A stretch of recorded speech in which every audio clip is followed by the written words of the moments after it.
Chapter 43, Your Supreme Lord is Sleeping. Yun Chujio was gazing up at the sky. Her neck was craned at a beautiful 45-degree angle, a gloomy look on her face. Round the corner, someone snickered. Yun Chujio spun around. The source of snickering was the very person the pretty boy had sent flying. And Feng had been tremendously anxious. He had been worried that Di Baiming would punish him. That anxiety vanished when he saw the funny look on Yun Chujio's face. He could not help but laugh. Even the usually expressionless An could not fight off the twitching of his mouth. Yun Chujio scolded them in her heart. Birds of a feather really flock together. The pretty boy's subordinates are no better than him. What are you laughing at? Have you never seen a bald person, or have you never seen such a beautiful bald head? Yun Chujio glared at An Feng fiercely.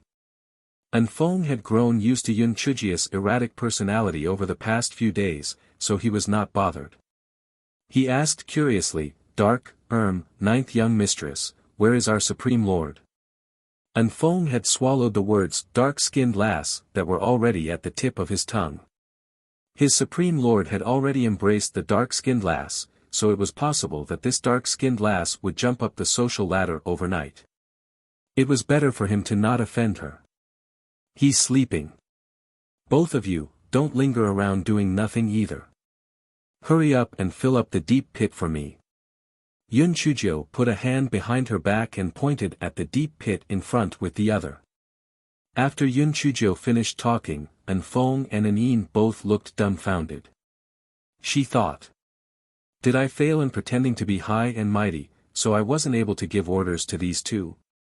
What she did not know was that An Feng and An were practically experiencing a baptism of their world views, moral views, and views in life. The Supreme Lord is sleeping in a lattice bed? Oh my goodness! This is breaking news. The Supreme Lord is the most nitpicky man in the Tianyuan continent. He's also the one who puts on airs the most. Forget about sleeping on a lattice bed. He's someone who'll throw away his belongings if a lady touched it. There are even rumors saying that the Supreme Lord either has problems with his private parts or he is gay. An Feng's gaze on Yun Chujio became even more respectful. The Supreme Lord must have fallen for this dark-skinned lass. I saw them hugging each other tightly. And when the Supreme Lord heard that this dark-skinned lass died, he rushed over overnight. What did this mean? This says that the Supreme Lord cares about this dark-skinned lass very much. Perhaps soon, this dark-skinned lass will become a concubine for the Supreme Lord. Although her spiritual energy is too low and she can't be brought back to Tianyuan continent, the Supreme Lord can come over here, and we can also grab that chance to follow him along and come for a stroll. If the palace master and his wife know about this, they would be pleased. As An Feng thought about this, he went off to fill up the deep pit in a servile manner. Yun Chujio blinked. Did I say something incredible? Why are these two guards behaving so respectfully toward me? Yun Chujio was not worried about others learning of the ruckus over here. Individuals like the pretty boy definitely had divine arts that could allow them to insulate sounds. Filling up the deep pit was a difficult task for Yun Chujio, but it was just a piece of cake for An Feng, who had high spiritual energy. After just a while, he moved all the soil around the pit back to where they belonged. Yun Chujio looked at the sun and touched her belly. It was time for breakfast. She had to go to the main kitchen. Firstly, she wanted to eat her breakfast. Secondly, she would not cause any suspicion just because no one went over to get her breakfast. If her newfound grandfather found out that she hid a man in the house, he might become so angry that he will faint. Besides, this pretty boy was temperamental. It would be bad if he injured the people in the Yun family. Yun Chujio picked up a branch struck by lightning last night from the floor, walked into the house, and started to draw her eyebrows in front of a mirror. As a Secret Service agent in her previous life, putting on a disguise was something normal for her, so drawing eyebrows on her face was just a piece of cake for Yun Chujio. Soon, Yun Chujio had drawn a pair of eyebrows that looked exactly like her original eyebrows. She then removed the bamboo hat hanging on the wall, put it on her head, and walked out of the house. Chapter 44, Sooner or later, you'll belong to the Supreme Lord. Go collect breakfast. Both of you, make sure you guard the house well. Yun Chujio was highly skilled in making a fuss out of a casual remark. Once she became aware of the change in attitude within the two guards toward her, Yun Chujio put on a really good act of acting as their superior. Yes. Ninth young mistress, remember to bring our share too. Anfeng said in an apple-polishing tone. Yun Chujio agreed to his request and strode out the courtyard. Along the way, the people who met the ninth young mistress were puzzled as to why she put on a bamboo hat over her head. Yet, no one dared to ask, and they saw no strange behavior from her either. When Yun Chujio reached the main kitchen, she ordered the servants to pack 2 full boxes of food. Yun Chujio carried the food boxes and went back to her courtyard. Then, she called Anfeng and an Yin over for breakfast. After breakfast, Yun Chujio put on an act of leaning against the rattan chair in a relaxed manner so that she could start digging for information. How should I call both of you? This humble servant is Anfeng. This humble servant is an Yin. When Yun Chujio heard how these two people referred to themselves, she thought to herself. You're the pretty boy's servants, why are you referring to yourselves as humble servants in front of me? Yun Chujio went ahead and said, oh, come now, I don't deserve this. Both of you are masters in cultivation, how could you call yourselves servants in front of a loser who cannot practice cultivation? Anfeng tried to please her by saying, Ninth young mistress, sooner or later, you'll belong to the Supreme Lord. You're our mistress, and we're your servants. So, it's only proper to address ourselves as servants in front of you. Yun Chujio was so shocked that she fell on her butt. Once she scrambled to her feet, she chuckled dryly, it's too early to say those things. The Supreme Lord has very high standards, and people like me might not even get noticed by him. Anfeng suddenly raised his tone. Ninth young mistress, please don't look down on yourself. I can tell that the Supreme Lord is absolutely, completely, certainly, utterly satisfied with you.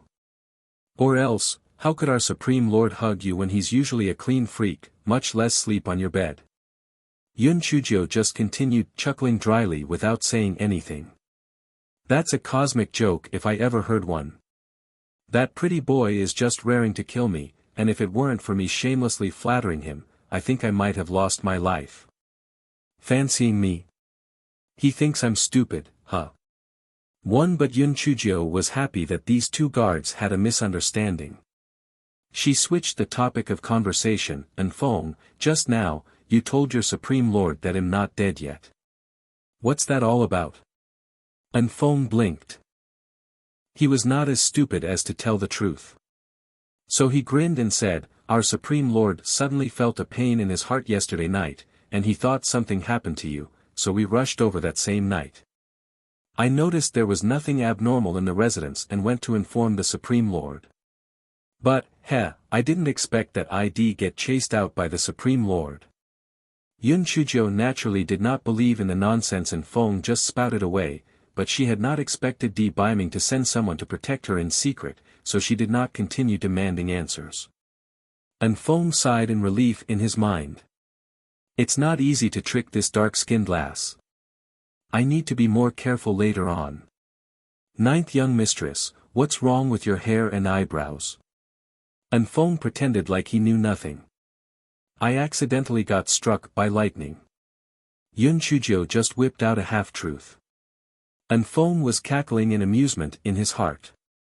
Accidentally? Aren't you the one who went out of her way to attract lightning? But why did you go and attract lightning, anyway? Ninth young mistress, our Supreme Lord can get a hair growth pill for you. After dissolving it in water, wipe it on your head, and it can speed up hair growth. Once our Supreme Lord is awake, you can ask it from him. Anfeng then thought. Supreme Lord, this is all I can help you with. I hope you can reduce my punishment because of this. Just as he expected, happiness bloomed on Yun Chujio's face. Is that true? If I use this hair growth pill, how long will it take before my hair grows? Although it can't help you recover it to the point that it used to be, it can still help you gain an inch per day. Yun Chuzhou nodded. It's fine even if it's just an inch per day. It's better than being bald. Yun Chuzhou made up her mind. No matter what, she would absolutely get the hair growth pill from the pretty boy later on. 2 hours later, Di Baiming's voice traveled out lackadaisically from the room.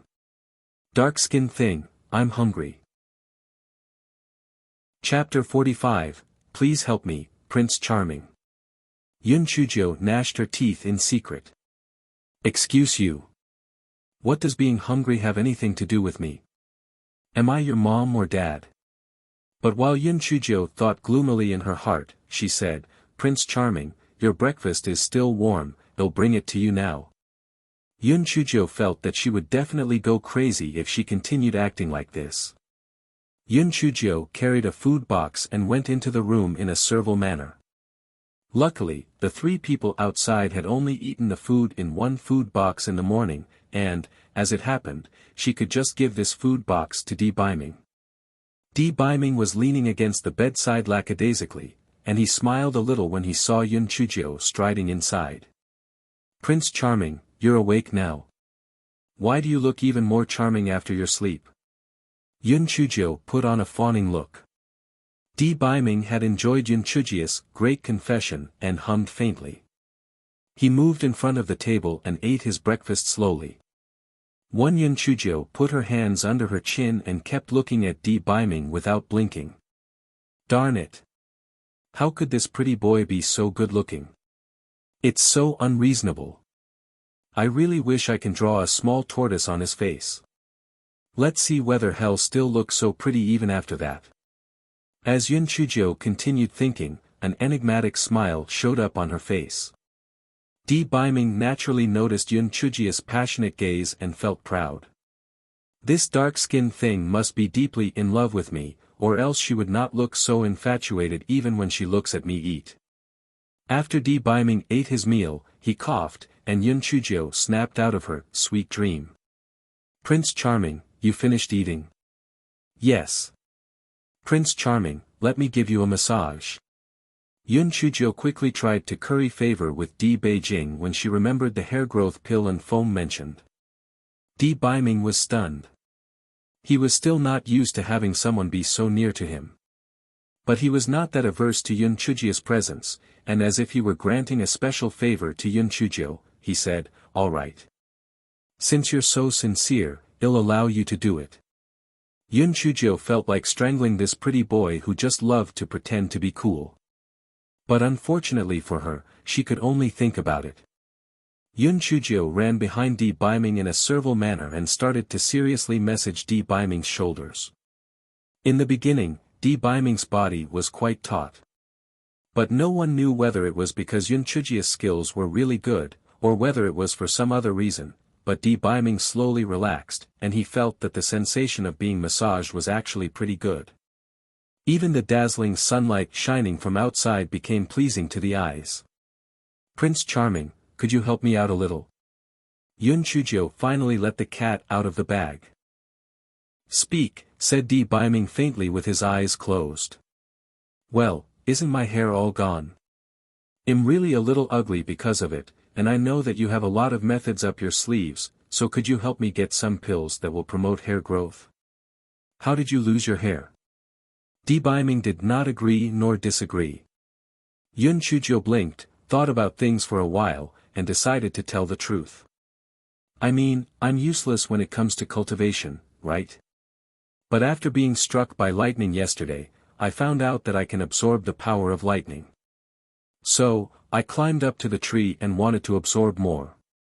But I didn't expect myself to overdo it, so I ended up like this. Di Baiming's expression changed. What? Absorbing the power of lightning? Di Baiming thought about this for a moment. Then, an expression of realization appeared on his face. It's no wonder why I wasn't able to help clear the dark-skinned thing's blocked meridian system last time. So, she has the rare lightning spirit root. Yun Chujio was a bit worried when she saw Di Baiming not speaking for a while. Prince Charming, is something wrong? Di Baiming had a thought appear in his head, and he solemnly said, yes. The cultivation of lightning spirit roots is different from the cultivation of other spirit roots. If no one guides you, it'll be very easy for you to go through chi deviation.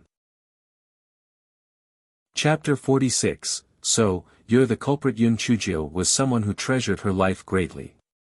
When she heard Di Baiming say those words, she immediately shouted in surprise and fear. Huh? Is there such a saying? Who should I find to guide me?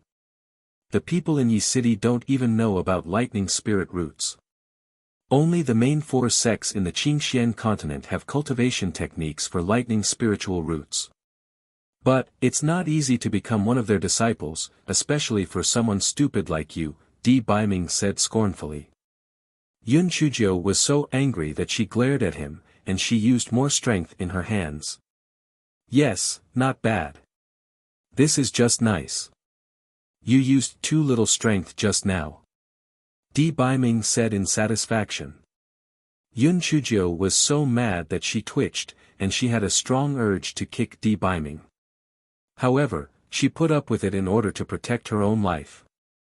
In truth, I can guide you a little, but I'm busy. Yun Chujio was a smart girl, and she immediately guessed what Di Baiming was trying to say.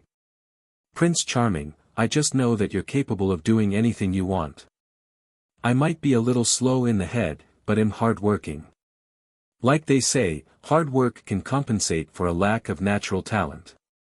If you can guide me, I'm willing to serve you faithfully. When Yun Chujio saw that Di Baiming was not talking, she decided to put in more effort and said, Prince Charming, think about it, if you train me well, I can strike down those people whom you hate with lightning. It'll be really cool. Di Baiming continued to remain silent. Prince Charming, once I complete my cultivation, I can bring forth lightning for your entertainment at night, and it'll be way classier than fireworks. Di Baiming felt his lips twitch. This dark-skinned thing sure has a unique thought process. Could it be because of the lightning spirit root? Prince Charming, please just give me a straight answer. If you're not willing to teach me, I will go and beg the main 4 sects until they let me in. Yun Chujio became a little anxious when she saw that Di Baiming was still not willing to express his stance on the matter. Humph. Dark-skinned thing, how dare you? Do you actually think that I can't compare to those lousy people? Di Baiming scowled. Pretty boy, you're completely off your rockers. You didn't give me an answer even after I said so many nice words, and now, you're blaming me? Yun Chujio may have been fuming, but she showed surprise and delight on her face. Prince Charming, are you saying that you'll be guiding me? Di Baiming hummed faintly. Continue massaging me. Yun Chujio had to tragically massage him for another hour before Di Baiming contemptuously said, Stop. Your skills are terrible, and my entire body feels horrible. Yun Chujio no longer had the strength to make a sarcastic quip. All her complaints were gathered into just one single sentence. Pretty boy, just you wait. Di Baiming's conscience may have felt a little guilty because he finally mentioned the main topic. Tell me how you absorbed the lightning element, and I want details. Yun Chujio became excited, and she told him the general gist of her cultivation process. Di Baiming was shocked.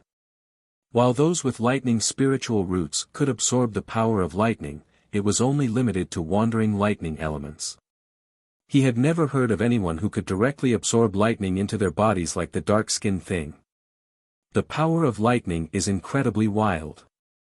If someone absorbs too much of it, the best case would be that their Dantian region is destroyed, and the worst case is that they won't even be able to protect their own lives. Judging from what this dark-skinned thing said, she's absorbed 4 lightning bolts. How is that possible? While Di Baiming was feeling very puzzled, Yun Chujio continued and said, Prince Charming, there is still another interesting situation. I found out that purple celestial lightning bolts chase after me, but the silver ones don't. Why is that? Di Biming suddenly remembered the moment he got struck by the purple celestial lightning in the monster forest. So, this dark-skinned thing is actually the culprit who caused me to suffer that accident.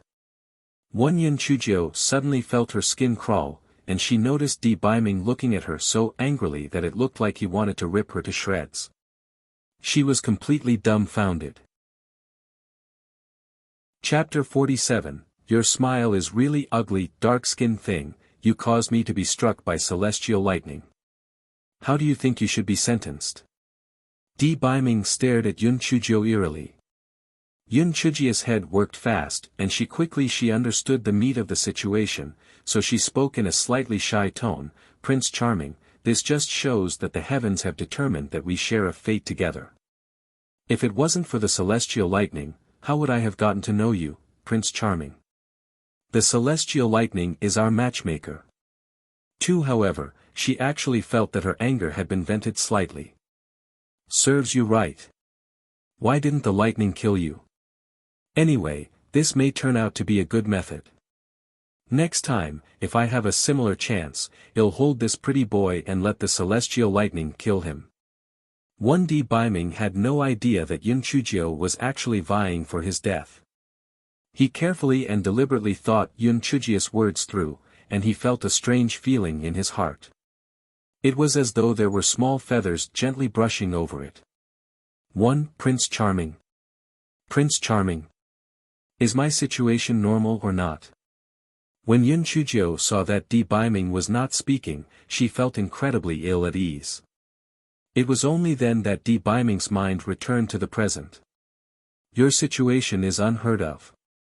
Although a normal lightning spirit root can absorb the power of lightning, it is only limited to absorbing wandering lightning elements. The power of lightning is very wild.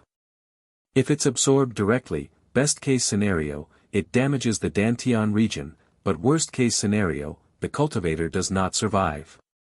But I'm still alive and kicking. Yun Chujio said, feeling puzzled. Well, your situation is relatively rare, and the purple celestial lightning usually strikes only when the cultivator is trying to get through a tribulation. Why would it chase after you? It's really strange. Di Biming furrowed his eyebrows. He did not like such situations, where things were out of his control, and he had a feeling that this dark-skinned thing would soon escape his grasp. Yun Chujio made a sarcastic quip in her mind. Humph. Didn't you pretend to be all high and mighty and say that you'd guide me just now? Nonsense. So you don't know what's going on with me either. Di Biming glanced at Yun Chujio, and he instantly saw the disdain that fleeted in her eyes. Di Biming became livid. Dark-skinned thing, how dare you look down on me? Do you want to die? Yun Chujio shrank back in fear. What the heck? Does this pretty boy know how to read minds? Ah, Prince Charming, I didn't mean that. I was just scoffing at myself. Don't I just look like trash? If even you have never heard of this situation before, then I definitely have no hope in becoming a cultivator. Yun Chujio's words were full of loopholes, but Di Biming's mind was in disarray at the moment, so he did not think too much into it. He furrowed his eyebrows. Although your situation is a little special, it's only because the source of your spiritual energy is somewhat peculiar. I will have no problems guiding you. Okay. I believe you, Prince Charming. No matter what you say, I believe you. Yun Chujio shamelessly wore an infatuated look, fearing that Di Biming would further pursue the previous matter. Di Biming was currently eager to figure out the reason behind Yun Chujio's special physical constitution, so he stood up and walked away. Dark-skinned thing, I will go back and look up some information. I'll return and guide you in a few days' time. Holy cow! He's finally leaving. Hurry up and go away. Yun Chujio forced down the joy in her heart and pretended to look reluctant while she said, Prince Charming, you're leaving so soon. I can't quite bear seeing you leave. Yes. After Di Biming heard what Yun Chujio said, he felt incredibly pleased. He stopped moving for a brief moment. I will have someone send you the hair growth pill you asked for. Yun Chujio showed a sincere smile on her face this time. Prince Charming. Thank you. You are such a good person. Di Baiming looked at Yun Chujio's little face, which lit up when she smiled, and his heart started to race. He scowled and barked, "Your smile is really ugly. Stop smiling at others in the future." 3. Chapter 48, Not Any Ordinary Bald Head. Really ugly. Really ugly. Yun Chujio was thankful that her hair had all been burned off, or else she would have definitely been so infuriated right then that her hair would probably start burning. This pretty boy's mouth is really foul. After Di Baiming finished speaking, he quickly went away with An Feng and An Ning. He looked as if he was fleeing after being defeated. Supreme Lord, is there something urgent going on in the palace? An Feng asked curiously. Di Baiming glared at him fiercely. Why are you following me? Shouldn't you go back to protect that dark-skinned thing? An Feng hunched his shoulders. Supreme Lord, you can rest assured that I will protect the 9th young mistress and guarantee that she will not be hurt at all. An Feng, has your brain been functioning right lately? Do you need to go to 1,000 feet lake to refresh your mind? Di Baiming calmed down and glanced at An Feng coldly. An Feng suddenly became alarmed.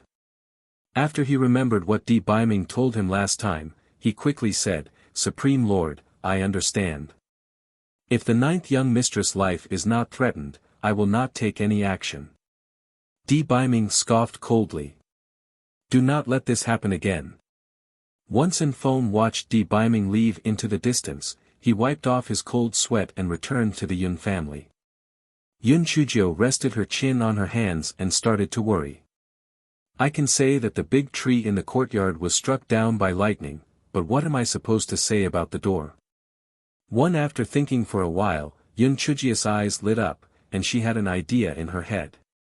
Yun Chujio unsealed Chun Ye's sleep acupuncture point, and the little girl shouted when she opened her eyes. Milady, are you okay? What happened? I heard a bang, and I lost consciousness after that. Ahem. A powerful person came here yesterday. Yun Chujio started to spout nonsense with a serious face. A powerful person? Milady, why did a powerful person come here? Why did he break our door?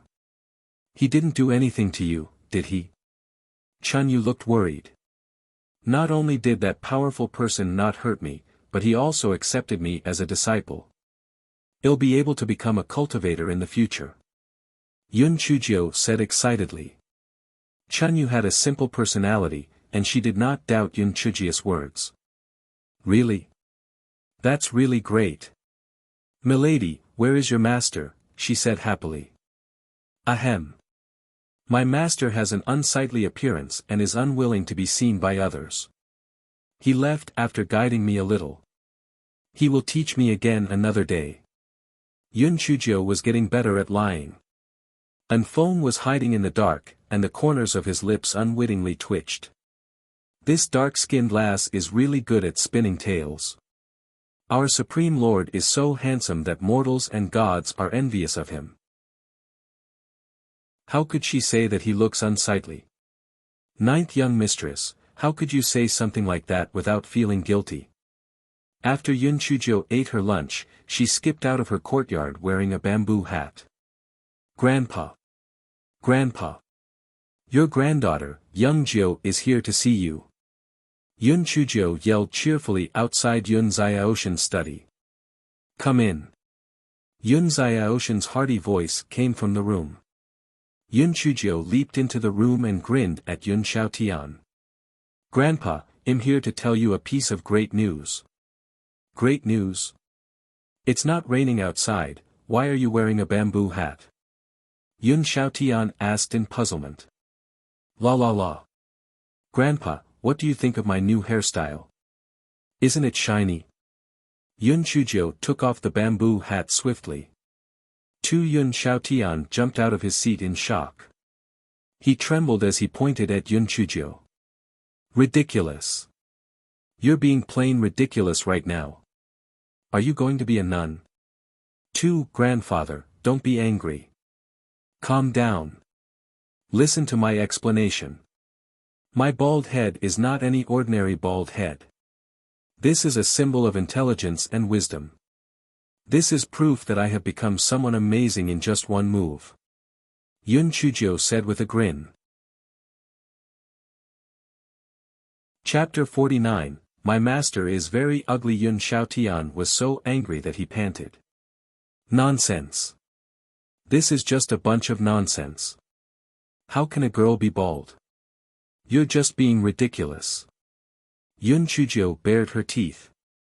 Grandpa, what I said holds more credibility than a black and white document. I can cultivate now. Black and white document. I won't believe you even if it's a gray document, and you said that you can cultiva. What? What did you say? You can cultivate now. Yun Xiaotian could not believe his ears. Of course it's true. Grandpa, I was struck by lightning in the courtyard yesterday. My hair and eyebrows were burned to crisp.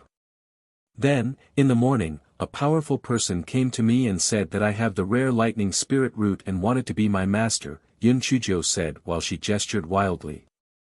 Struck by lightning? A powerful person?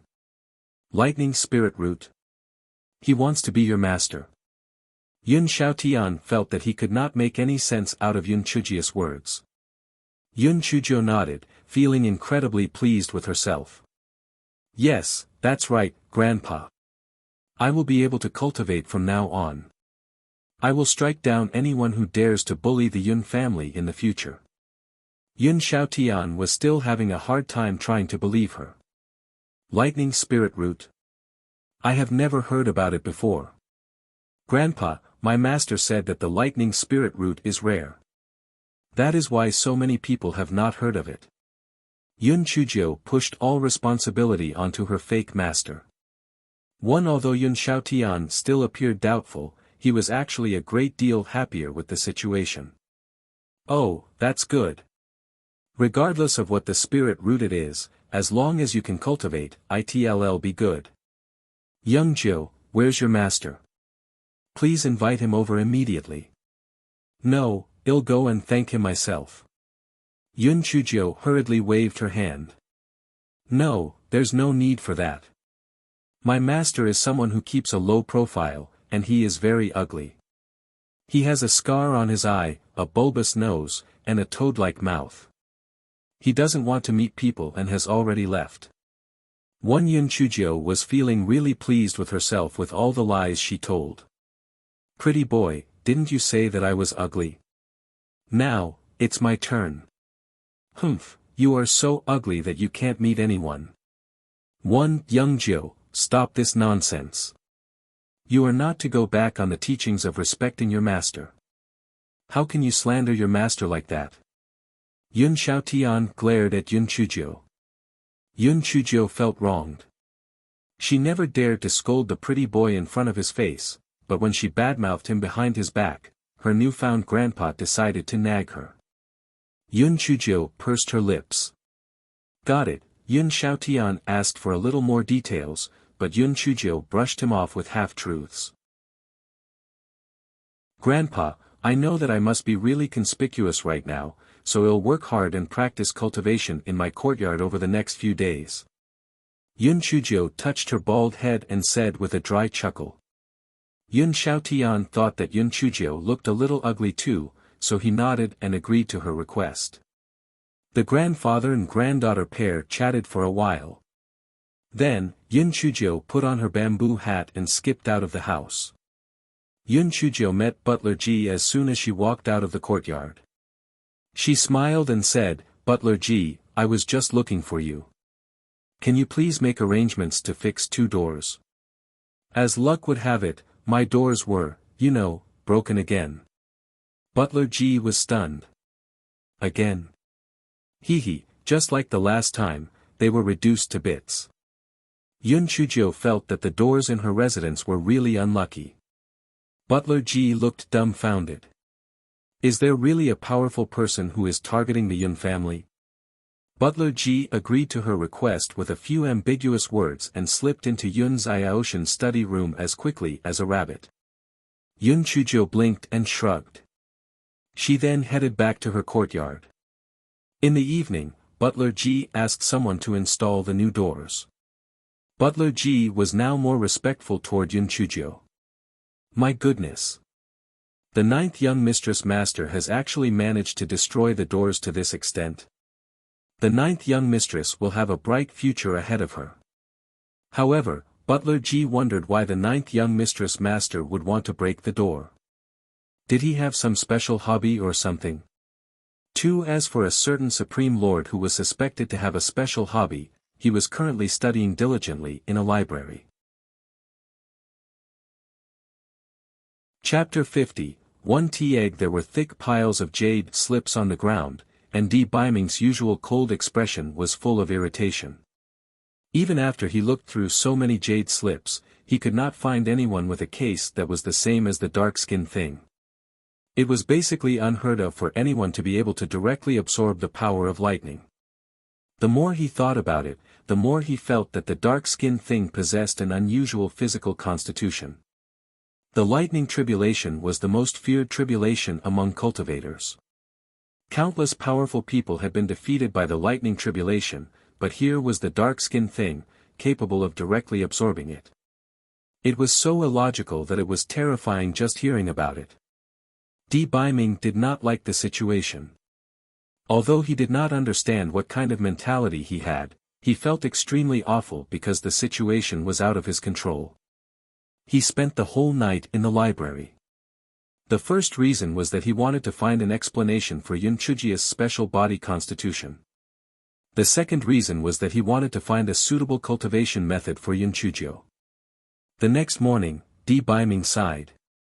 His eyes were red, and he was still unable to find anyone with the same situation as the dark-skinned thing. Fortunately, he finally found a slip containing skills that were suitable for the dark-skinned thing. Di Biming had carefully selected a cultivation technique called Thousand Illusion Lightning.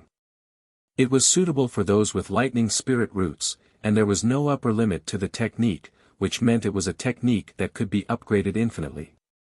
An send this 1000 illusion lightning in bottle of hair growth pills to the dark-skinned thing.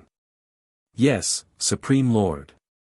As An was about to retreat, Di Biming added, tell that stupid thing that she must not let others know about her ability to directly absorb the power of lightning, or else she'll just end up attracting trouble. Also, get her to train well. If she can't reach the second level of spirit refinement realm after a month, I will show her no mercy. Yes, Supreme Lord. An arrived at Yun Chuzhou's courtyard in the same evening. Yun Chuzhou was enjoying her dinner, and Chun Yu was startled by An when he appeared abruptly. Just as she was about to call for help, Yun Chuzhou said with a smile, this is my master's servant. It was only then that Chun Yu calmed down, but she still looked at him curiously. 9th young mistress, these are the hair growth pills and cultivation technique that the Supreme Lord asked me to deliver to you. An respectfully gave the items to Yun Chuzhou. Yun Chuzhou took the items with a smile and said in her heart, at least there is something good about the pretty boy. He's someone who keeps his promises. 9th young mistress, the Supreme Lord also wants me to tell you that you must not let others know about the fact that you can directly absorb the power of lightning in order to avoid drawing trouble to yourself, An said solemnly. Yun Chuzhou nodded. Well, although the pretty boy is horrible, he still has some saving grace. 9th young mistress, the Supreme Lord also said that if you are not able to reach the second level of spirit refinement realm after a month, he will show you no mercy. An recited Di Biming's statement word for word. All the feelings of gratitude that Yun Chuzhou felt toward Di Biming earlier instantly faded away. One bastard. It's impossible for me to reach the second level of spirit refinement realm in a month. The pretty boy is just trying to cause me trouble. A thought then bloomed in Yun Chuzhou's head. She glanced at her table and picked up a tea egg. Chun Yu, wrap this tea egg in oil paper. Yun Chuzhou took the wrapped tea eggs and handed them to An. An, Take this tea egg to your Supreme Lord and tell him that this is from me. An felt his lips twitch. What does she mean by giving him a tea egg? The ninth young mistress is too stingy. It's the first time I've encountered someone giving tea eggs to my Supreme Lord. Although An was continuously making sarcastic quips in his heart, he went back with the tea egg. Milady, there are so many good things in our house, why did you give your master only one tea egg? Well, tea eggs are easy to carry, and they are nutritious. The gift itself may be small, but my expression of goodwill is great, Yun Chuzhou said while she suppressed her grin. Giving someone a tea egg is equal to asking a person to go away. Of course, it can also be understood as calling a person an idiot or a bastard. Welp, no matter what, it feels good to vent. The next morning, An saw Di Biming, and he respectfully handed the tea egg to him. Supreme Lord, this is a gift from the ninth young mistress. Chapter 51, Act Pitiful. Di Biming felt shocked. Did the dark-skinned thing just give him a present? Di Biming said coldly, put it on the table. Why should I want her silly gift? You may leave now. Yes. Di Biming cast a sidelong glance at An while he left. Only then did he open up the oil paper wrapping on the table in excitement. Perhaps he was too anxious, so it took him quite a while to finally open up the oil paper. A tea egg? What does this mean? Why did the dark-skinned thing want to give him a tea egg? Was there any special meaning to it? Di Biming thought for a while, but he could not figure it out. Anyway, the dark-skinned thing must have sent it to please him.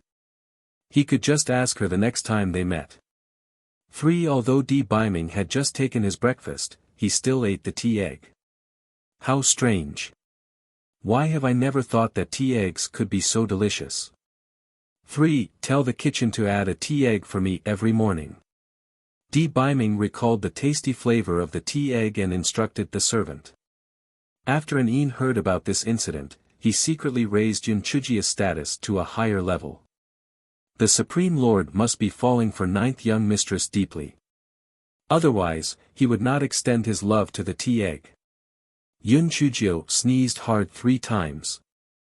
1 sneeze means someone's missing me, 2 sneezes in a row means someone's talking crap about me behind my back, and 3 sneezes in a row means someone's murmuring about me. Who's murmuring about me? It can't be that pretty boy, right? Speaking of which, the pretty boy's hair growth pill is quite effective, huh? Yun Chuzhou said in satisfaction as she looked at her close-cropped hair in the mirror. Yun Chuzhou stayed in the residence for a few days. When her hair grew to shoulder length, she could not stay still anymore. She counted the days with her fingers, and today was an off day for the Yun family's cultivation hall. So, it was the perfect time to hang out with Yun Chu. Yun Chuzhou asked Chun Yu to style her hair into a few braids with some small colorful beads on top, then she skipped off to look for Yun Chu. Just as she arrived at the doorstep of Yun Chu's residence, she met Yun Chu. The girl was just about to go out. Fifth sister, where are you going? Yun Chuzhou curiously asked. We are going to the periphery of the monster forest for hunting. We can hunt some wild animals and also get more practical experience. Your hairstyle looks quite unique. Did you cut your hair? Yun Chu was a girl, so she noticed Yun Chujia's new hairstyle at first glance. Yun Chuzhou twirled proudly. Of course. It's mainly because I'm born pretty, so I look good with every hairstyle. Yun Chu's eyelids twitched a little. Young Jiu is becoming more shameless. Fifth sister, I want to go with you. I'm bored to death. Yun Chuzhou linked arms with Yun Chu and did not want to let go. Yun Chu failed to dissuade Yun Chuzhou, so she could only say, you can go, but no running around. Every corner of the monster forest is dangerous. If you encounter a high-tier monster, you'll be in trouble. Yun Chuzhou nodded a few times. Fifth sister, I promise it'll be good. I just want to go outside and get some fresh air. Yun Chu brought Yun Chujio to the main entrance. The other disciples of the Yun family also came one after another. Only Yun Chuer and Yun Chusher were not there. Yun Chusher was too young, and Yun Chuer had found himself an excuse to go outside and monkey around. Yun Chujio, you're not going with us, right? We're going to the monster forest for training, we are not going to a restaurant. If you get into trouble, nobody will be able to save you. Yun Chuki sneered. The others did not say anything, but they did not agree with bringing Yun Chujio along as well. A piece of trash without spiritual energy would hold them back. Yun Chujio blinked, which soon turned red. I know I don't have spiritual energy, I'm a burden. Since my brothers and sisters are not willing to bring me along, I'm not going. I'm such a piece of trash. Yun Chujio spoke while she shed tears. Her tiny body shivered constantly. How pitiful she looked.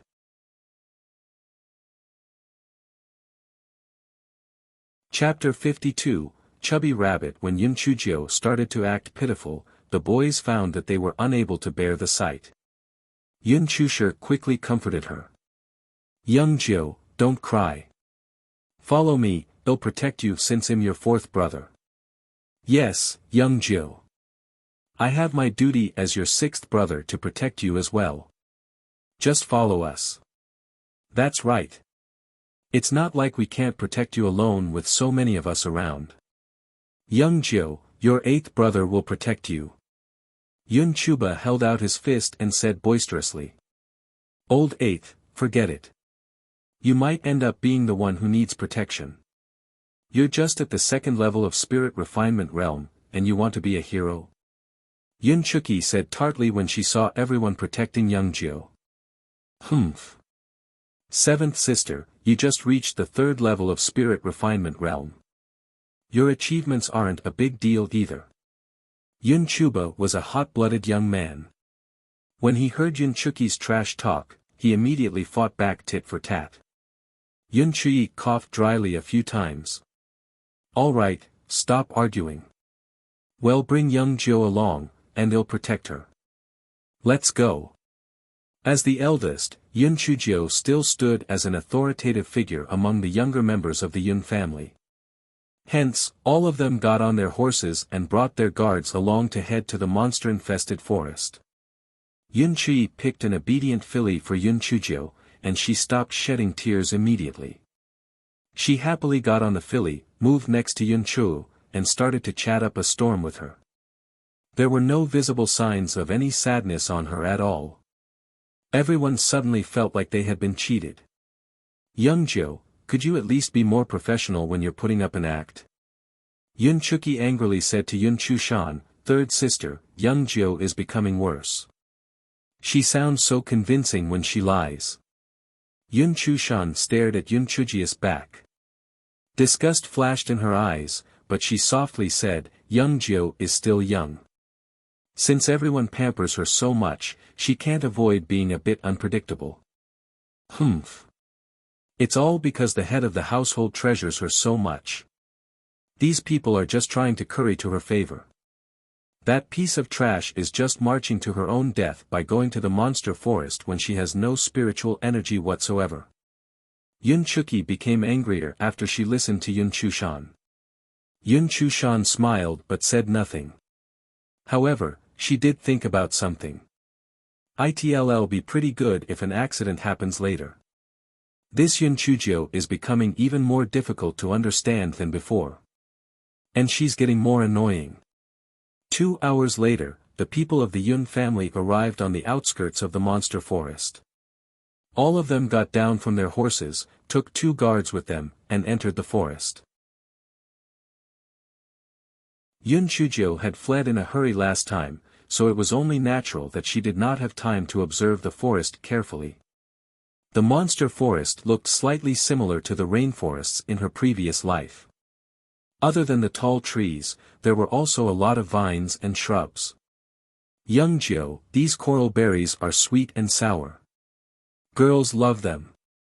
Yun Chuba twisted off a twig for Yun Chujio, and red berries covered the entire twig. Thank you, eighth brother. You're so kind. When Yun Chujio heard there was something to eat, her eyes immediately lit up with joy. Once she finished speaking, however, Yun Chujio could not help but feel amused. This poor, unfortunate soul. Why are you ranked 8th in the house? You just had to get the number that means busybody, huh? Yun Chuba looked at Yun Chujio's smiling face, and he thought, this young Jio is really cute. Why didn't I notice last time?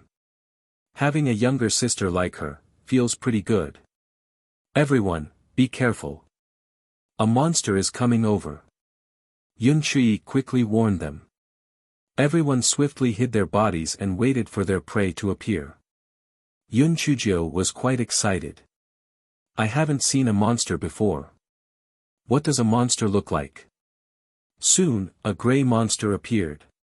Yun Chujio focused on it. Oh my, isn't this just a chubby rabbit? Do we need to be so serious with such a weak rabbit? Yun Chujio soon cast aside her childish thoughts because the weak-looking rabbit actually spat out a wind blade.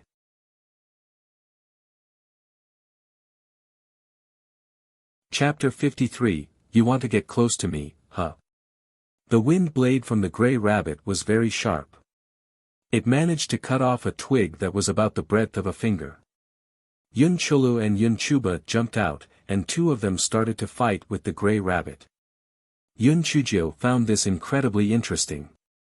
Those from the first level in Spirit Refinement Realm to the third level in Spirit Refinement Realm could not release their spiritual energy yet. The only thing better about them compared with normal humans was that they were more agile. Those at the fourth level in Spirit Refinement Realm could release their spiritual energy to launch attacks, and they could make a shield with their spiritual energy to protect themselves. Yun Chulu was at the third level in Spirit Refinement Realm while Yun Chuba was at the second level in Spirit Refinement Realm. Neither could release their spiritual energy, but fortunately, the gray rabbit needed some time to gather its power before it could spit out its wind blade. So, both of them could still handle the rabbit with their nimble movements. After half an hour, the gray rabbit became a dead rabbit. With a heroic air, Yun Chuba spoke to Young Jio, Young Jio, did you see how capable I was? I'll take care of you in the future. Yun Chujio put on an admiring look. Sixth brother, eighth brother, you're both awesome. Humph. You're so ignorant. It's just a first-tier wind-blade rabbit, I can kill it alone. What's so amazing about that? Yun Chuki sneered by the side. Yun Chujio rolled her eyes in her heart. Is Yun Chuki's zodiac sign a hedgehog or something? Yun Chuba was naturally unwilling to accept what she said, so he started to argue with Yun Chuki again.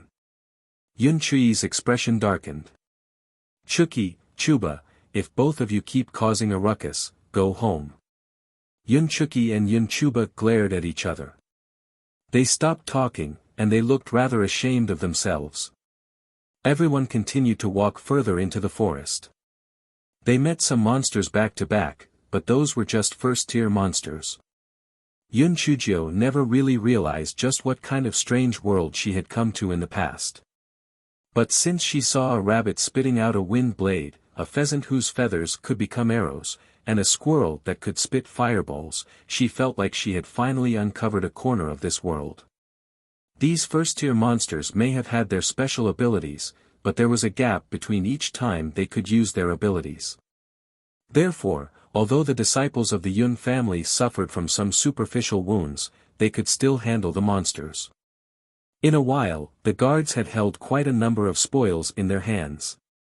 Very soon, it was noon. The group efficiently prepared the prey and started to roast the meat. Yun Chujia's eyes sparkled.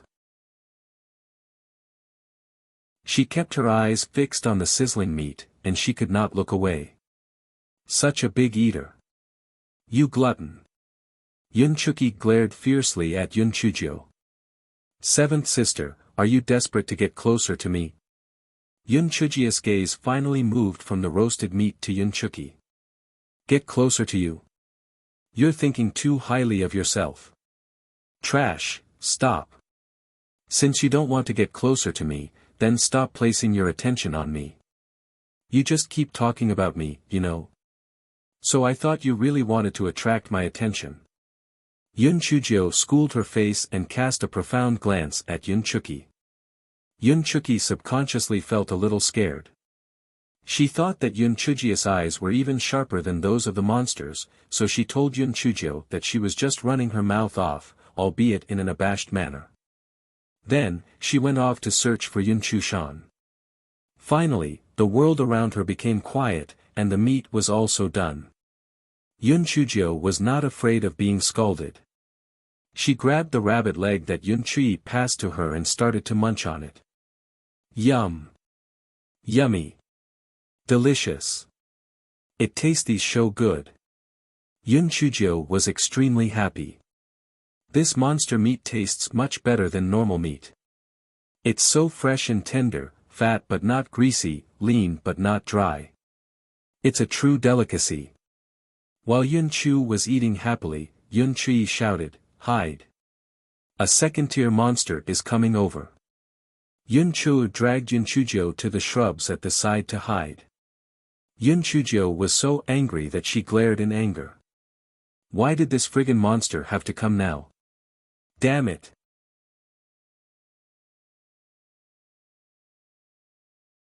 Chapter 54, Metal Bone Bear. A large metal bone bear ran over, grabbed its prey on the spit, and ate it. Yun Chujio was so livid that her eyes turned bloodshot. Damn it! I haven't had enough yet. How dare you come over and steal my food? Die!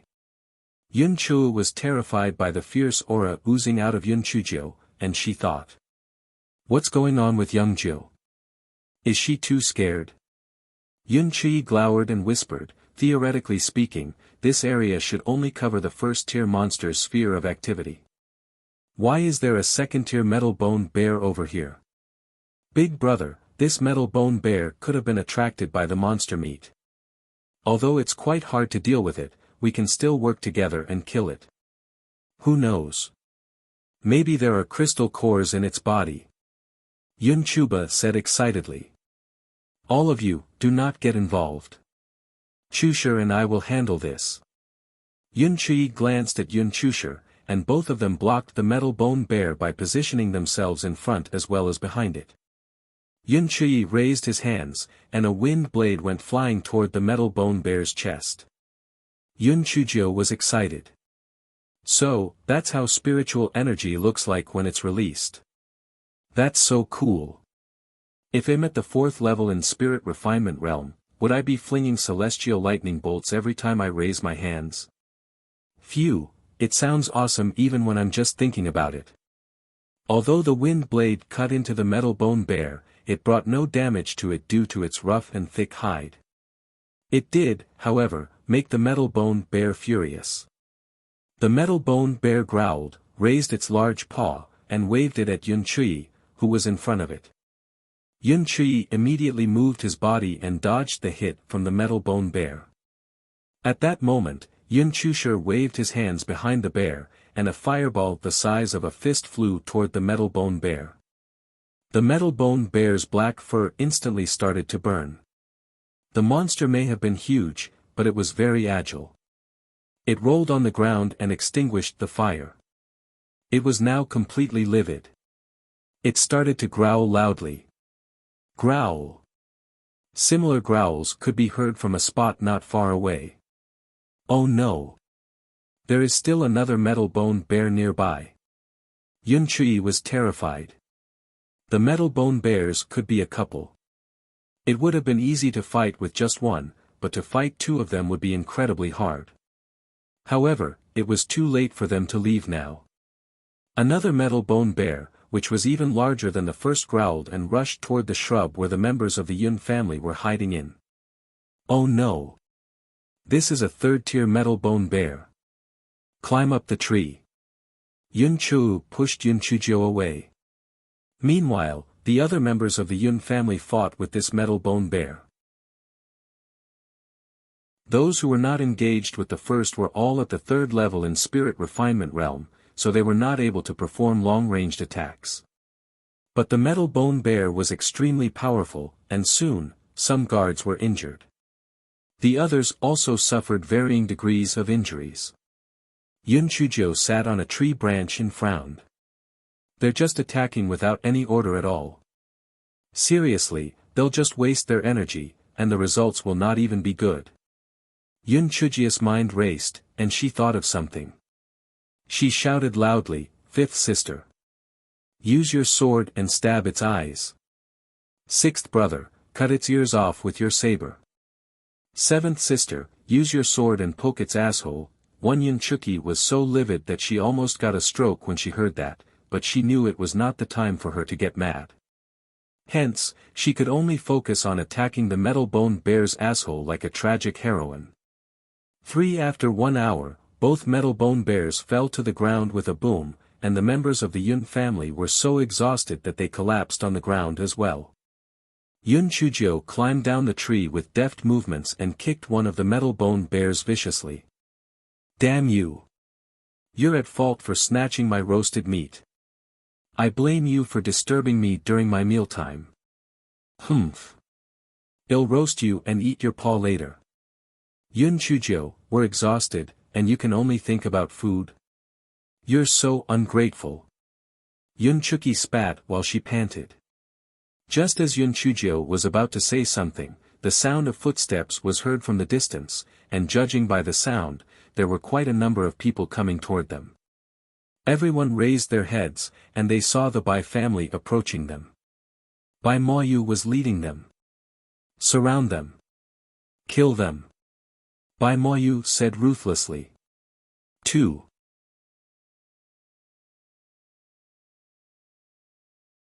Chapter 55, That's Your Love for Me. Bai Moyu, are you mad? Although there has always been bad blood between our families, we have a mutual agreement to not rob or kill each other. What are you trying to do now? Yun Chi felt his heart sink. Right then, everyone was exhausted, and it was impossible for them to fight back. Even if they fought, they would definitely be killed. Bai Moyu sneered. All of you should be grateful to Yun Chuzhou. If she hadn't offended me first, I wouldn't be so cruel. I'll kill all of you so that the Yun family will have no offspring. Ha ha ha.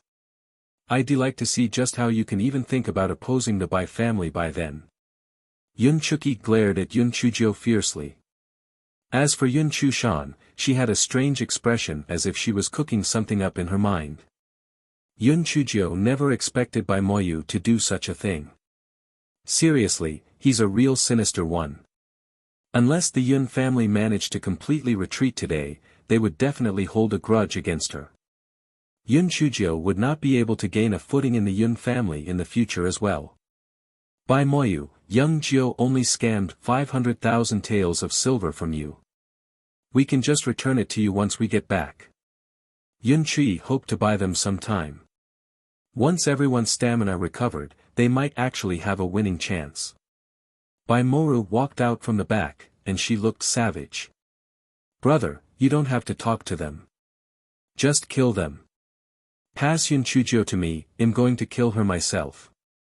Yun Chushan suddenly spoke up.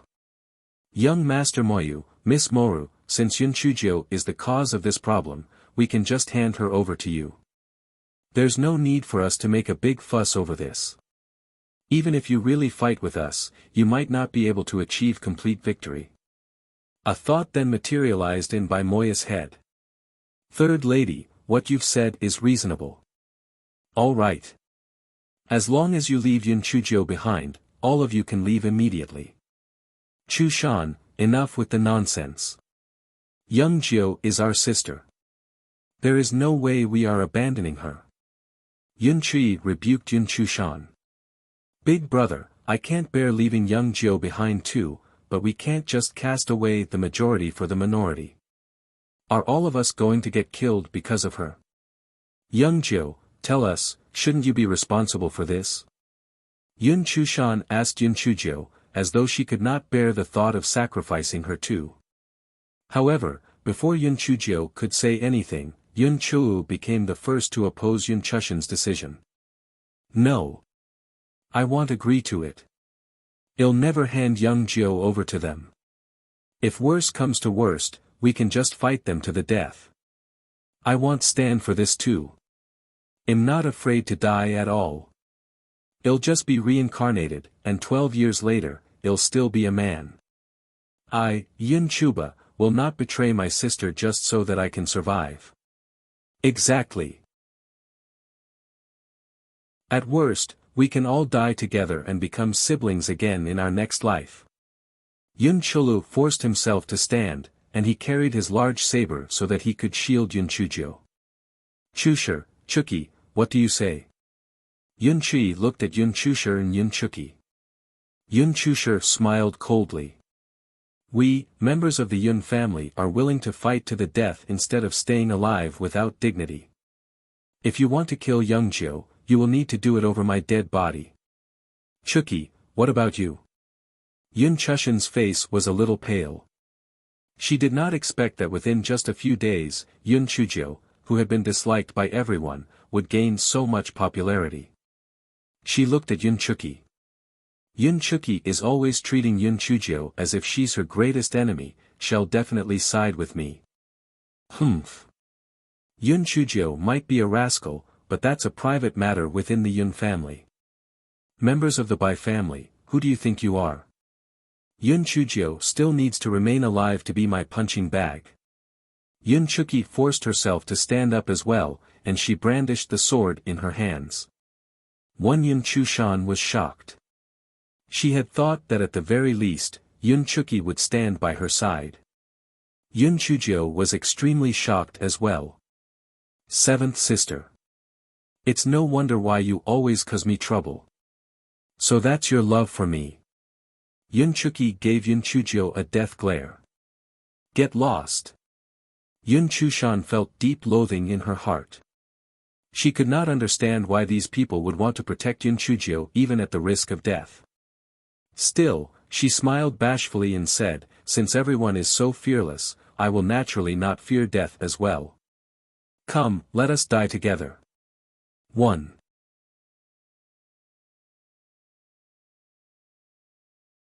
Chapter 56, I thought you were supposed to be trash. Bai Moyu looked at the Yun family members, a sinister look creeping along his features. Since you want to die so much, don't blame me for doing this. Go. Leave none alive. Wait. Wait. Yun Chujio skipped to the front and said, you can just kill me, let my brothers and sisters leave. Young Jiu. Come back. Yun Chu immediately reached out to pull Yun Chujio back. Young Jiu.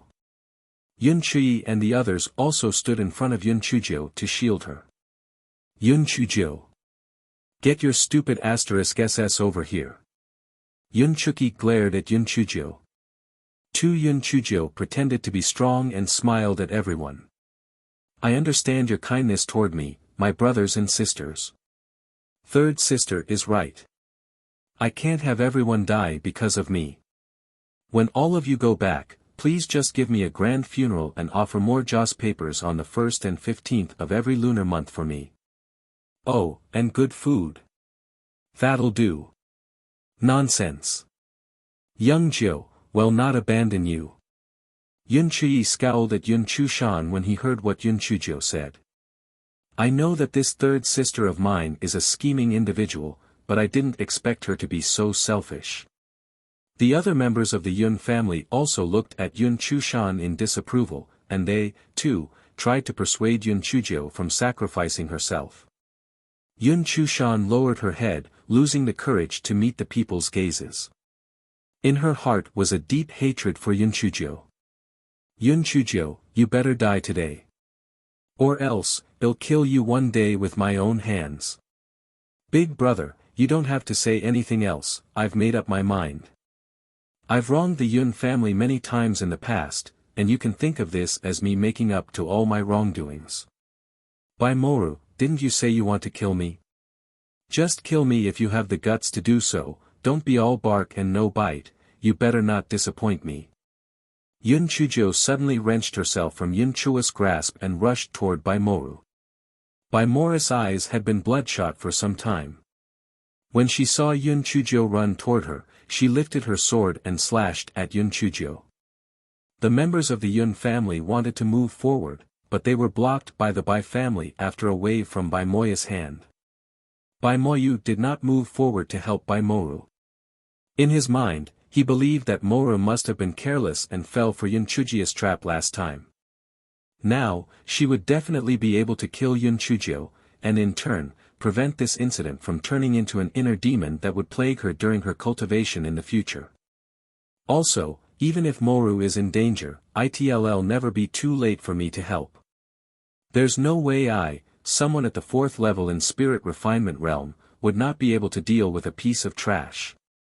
Right after Bai Moyu thought of this, he heard a horrible shriek. "Big brother, save me."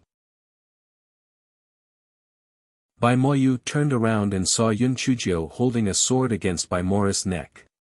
Her right arm hung unnaturally limp by her side, a clear sign that it was dislocated. What happened? Bai Moyu could not believe what he saw.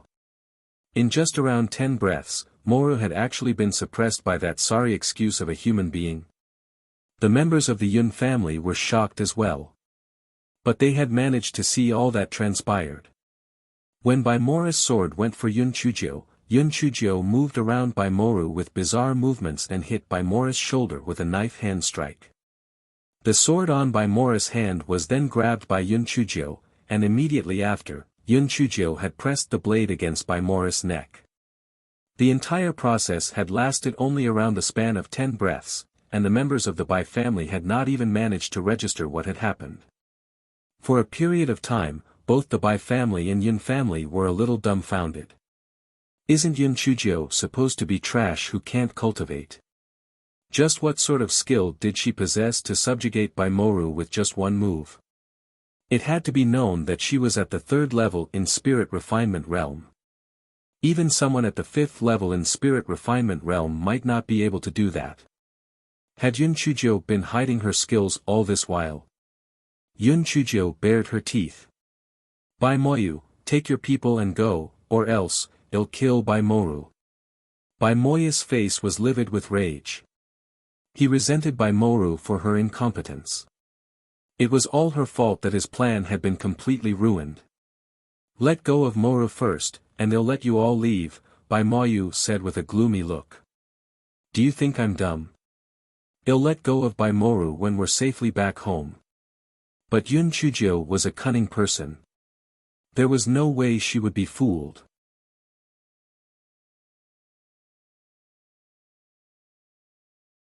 Chapter 57, You Can Watch While We Eat. Bai Moyu was so angry that he gnashed his teeth together. "Fine, Yun Chujio. Withdraw." The people of the Bai family moved behind Bai Moyu, and all the people of the Yun family surrounded Yun Chujio. Yun Chuki pursed her lips. "Yun Chujio, apparently you're not so useless after all." Yun Chujio bared her pearly whites. "7th sister, I'm beginning to really find your consistent act of finding faults in me really addictive. Why don't you speak a little more for my pleasure?" One Yun Chuki stomped her foot in anger, snorted coldly, and stopped talking. "Bai Moru, thank you. If it weren't for you, we wouldn't have been able to get out of this situation," Yun Chujio said with a smile. Bai Moru snorted coldly. She was now in pain, in fear, angry, and filled with hatred. The desire to faint immediately was great in her, but her physical constitution was so good that she could not pass out even if she wanted to. One Yun Chujio blinked. The people of the Yun family had not fully recovered just yet.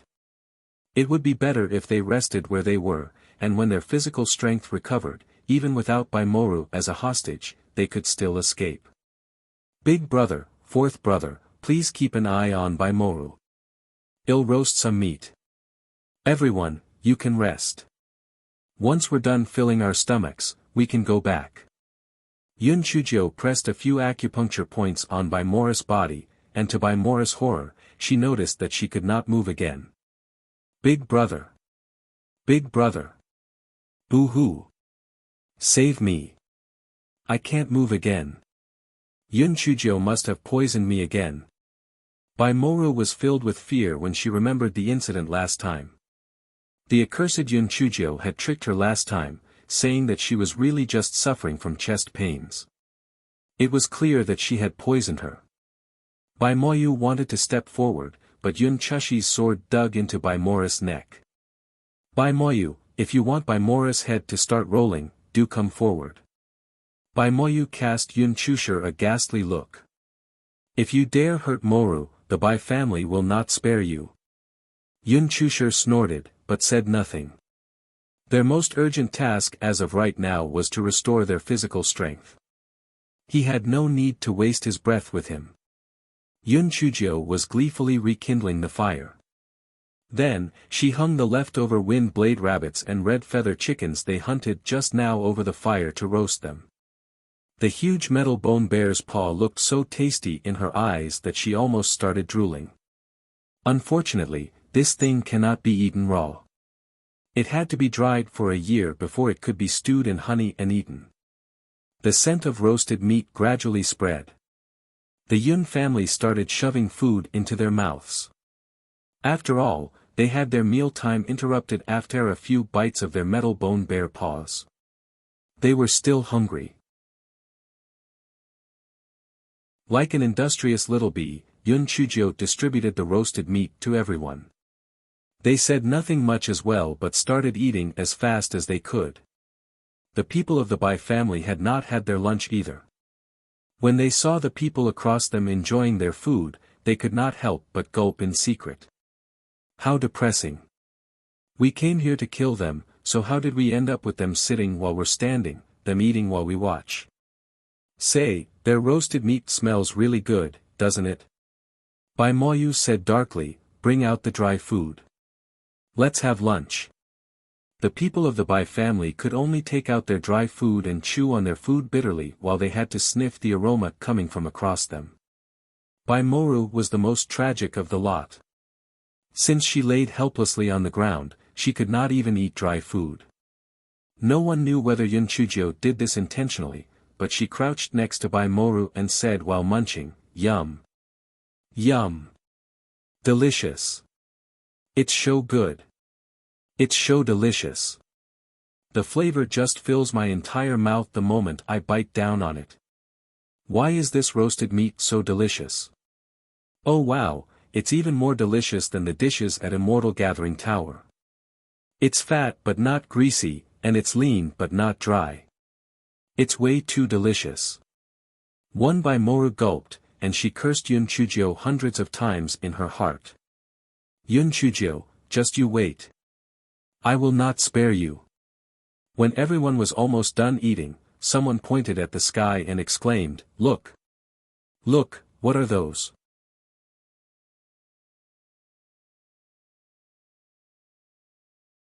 Chapter 58, Uninvited Guest. Everyone looked up and saw 3 black spots appearing in the sky. They were approaching quickly. Oh gosh! That's the legendary flying spirit artifact. A powerful person must have arrived. Kneel down. Kneel down quickly. If the powerful person is angry, well, all be dead. Both the Bai family and the Yun family fell to their knees, fearing that they might have brought trouble on themselves. Yun Chu saw that Yun Chujio was still nibbling at the rabbit's legs happily and quickly yanked her. But Yun Chujio could care less about kneeling in front of this powerful person. She just sat on the ground as she blinked and stared at the incoming flying spirit artifact. Di Baiming used the flying spirit artifact to come and go every time. But to prevent unwanted attention, Di Baiming kept a low profile and often used the flying spirit artifact only when he was at a remote spot. That was why Yun Chujio had never seen a flying spirit artifact before. TSK. That's nothing. I've even seen an airplane before, why would I even care about this stupid toy? 2. Even though Yun Chujio made this quip in her mind, her eyes were so bright that they were frightening. But it'll be good if I can get something like that for myself. It'll be so convenient for my travels. One Yun Chujio and the others were at a spot that was relatively flat, and they were surrounded by low shrubs. The 3 flying spirit artifacts actually flew toward them in order to get a smooth landing. Yun Chujio rolled her eyes. This thing is actually more advanced than an airplane. It did not even make a sound. I wonder how the propulsion works. The 3 flying spirit artifacts were not large, only 3 people could ride on each of them. When Yun Chujio saw one of the women in white, her heart sank. This is bad.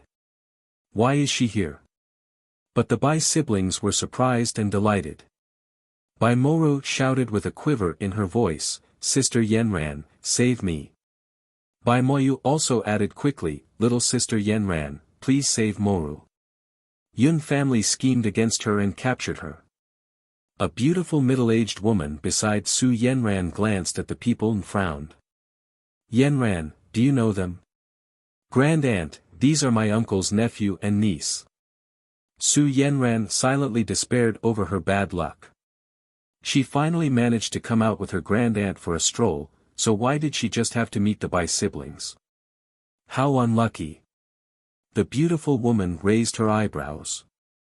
Since there are relatives, let's give them a hand. Luo Yin, go and solve the problem. Yes. Elder Su, a young man responded respectfully. Junior Sister Yenran, don't worry, they're just some ants. There was a flattering lilt in Luo Yin's voice.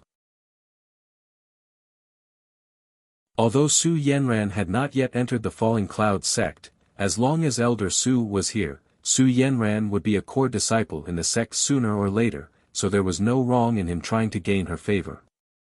What more, Su Yenran was absolutely beautiful, and anyone would be moved by her beauty.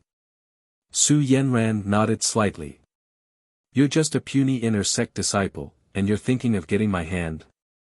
You sure are full of yourself. Luo Yin arrived in front of the Yun family and said arrogantly, release her. Otherwise, don't even think of leaving this place alive. Luo Yin sneered. He knew that these ants would not dare to do anything. Yun Chui was worried that they might have gotten the Yun family in real hot water, and he quickly said, Sir, this is just a small, private misunderstanding. Well, let her go. Young Jiu, release Miss Bai. Although Yun Chujio was upset and dissatisfied, she knew that she was compelled to do so because of the circumstances. The people that came here were not just slightly stronger than she was. They were like lions, and she was just a chick. Even if she tried her hardest, she would not cause a splash. Yun Chujio had to unseal Bai Morris acupuncture points. A ruthless flashed in Bai Moya's eyes. This Yun Chujio is really detestable. Now's the best chance to kill them all with the help of Falling Cloud sect.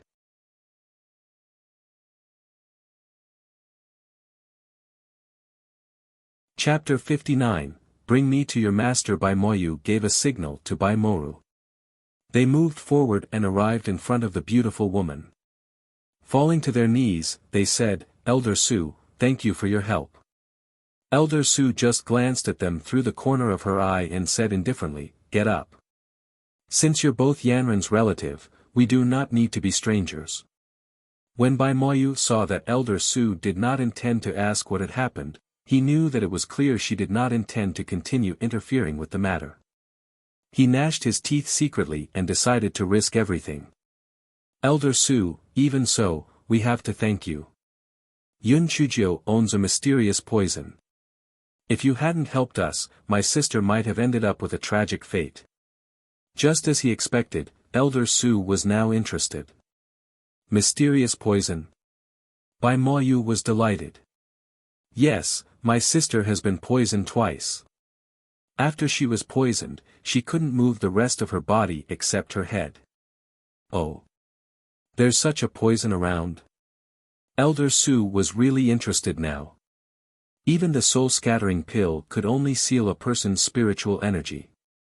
A poison that limited a person's movements could even be compared to an imprisonment talisman. But poison could be concealed as well as an imprisonment talisman. Besides, the price of an imprisonment talisman was not cheap. If she could get the recipe for this poison, her trip would be really worthwhile.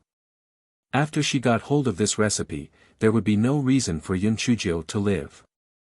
In the future, this recipe would be unique to only Su Ruoyan. 1. Absolutely. Little sister Yan Ran can testify for me. Bai Moyu was very happy. Yun Chujio, you are so dead. Su Yanran's eyes flashed a little. Although she did not like how Bai Moyu took advantage of Elder Su for revenge, she saw that Elder Su was very interested in the antidote, so she agreed and said, Grand Aunt, the last time little sister Moru was poisoned by Yun Chujio she had scammed them of 500,000 taels of silver to be cured. Elder Su looked satisfied when she heard this. She had only come to collect some green-feathered mugwort that was unique to this place, but she had not expected such a bountiful harvest. Luo Yin had been observing everyone's words and expressions. When he saw an opportunity, he put on an arrogant air and ordered, Who is Yun Chujio? Hurry up and give up the recipe for the poison to Elder Su, or else. Humph. The people of the Yun family knew that things were not good when they heard what Bai Moyu said. When they heard Luo Yin's words, all of them tried to persuade Yun Chujio into handing over the poison recipe. After all, no matter how important the poison recipe was, it was not as important as their lives. Yun Chujio felt as if there was a storm raging in her heart. Damn it! Where in the world am I supposed to get this poison recipe?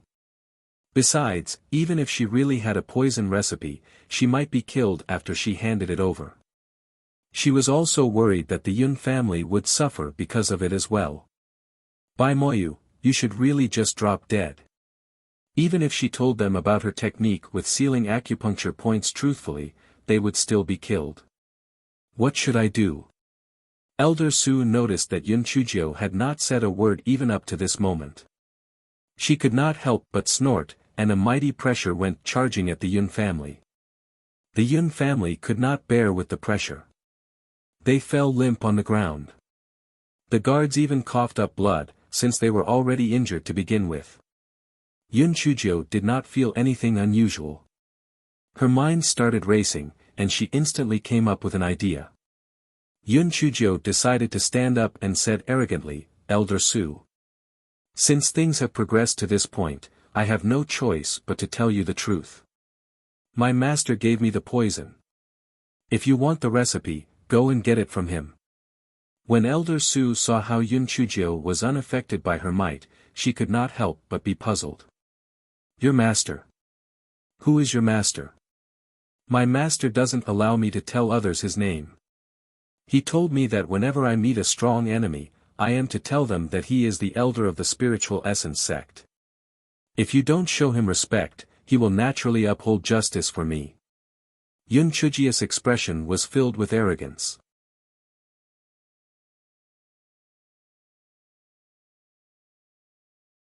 Chapter 60, When did you get a master, spiritual essence sect?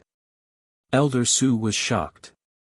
Spiritual Essence sect was one of the main 4 sections, and Falling Cloud sect was just a middle-grade sect. If I offend Spiritual Essence sect, I will be in trouble. Bai Moyu said, Elder Su, don't listen to Yun Chujio's lies. How is it possible for a trash like her to gain the favor of an elder from Spiritual Essence sect? She obviously made up this lie because she didn't want to hand over the poison recipe. Elder Su, my brother is right. Everyone in Yi City knows that Yun Chujio is a good-for-nothing who can't practice cultivation. How can an elder from Spiritual Essence sect accept someone like her as his disciple? Bai Moru agreed through gritted teeth. Elder Su looked at Yun Chujio in slight puzzlement. All she saw was Yun Chujio standing tall and straight, full of pride. She did not look the slightest bit diffident. Elder Su glanced at the people of the Yun family and saw Yun Chushan's eyes twinkling. She seemed to have something to say. So, Elder Su pointed at Yun Chushan. You, tell me. Is what Yun Chujio said true? Everyone in the Yun family looked at Yun Chushan.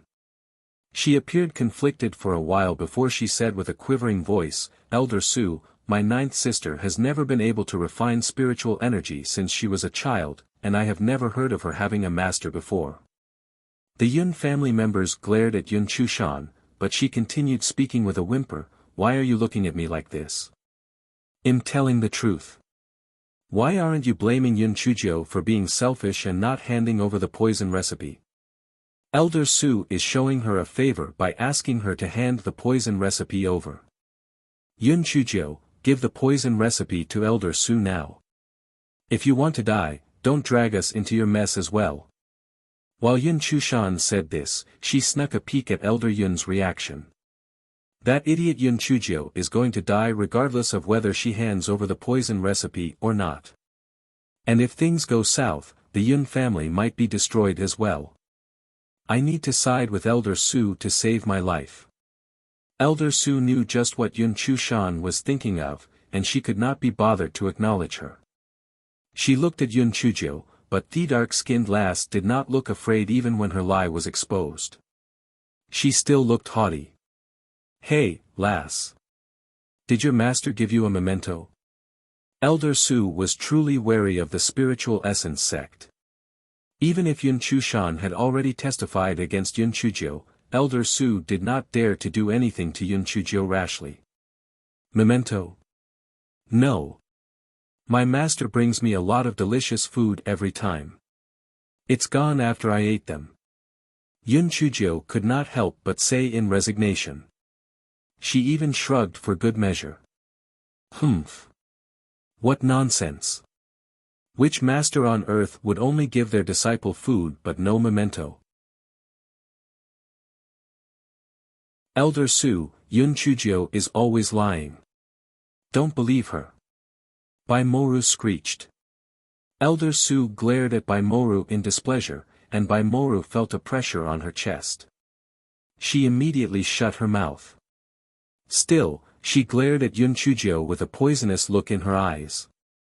"Yun Chujio, you have neither spiritual energy nor a memento. In this case, no one will believe what you say. How about this?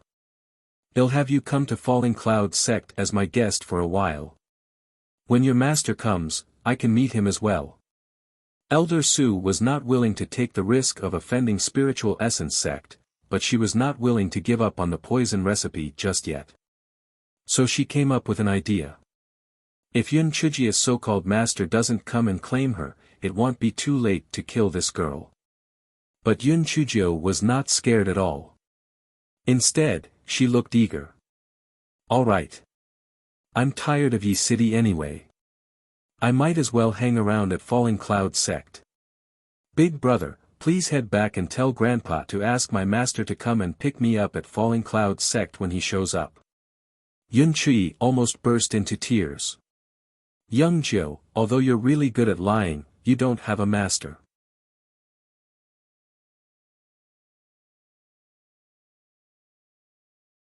Chapter 61, Green Giant Beak J. At first, Yun Chui refused to leave.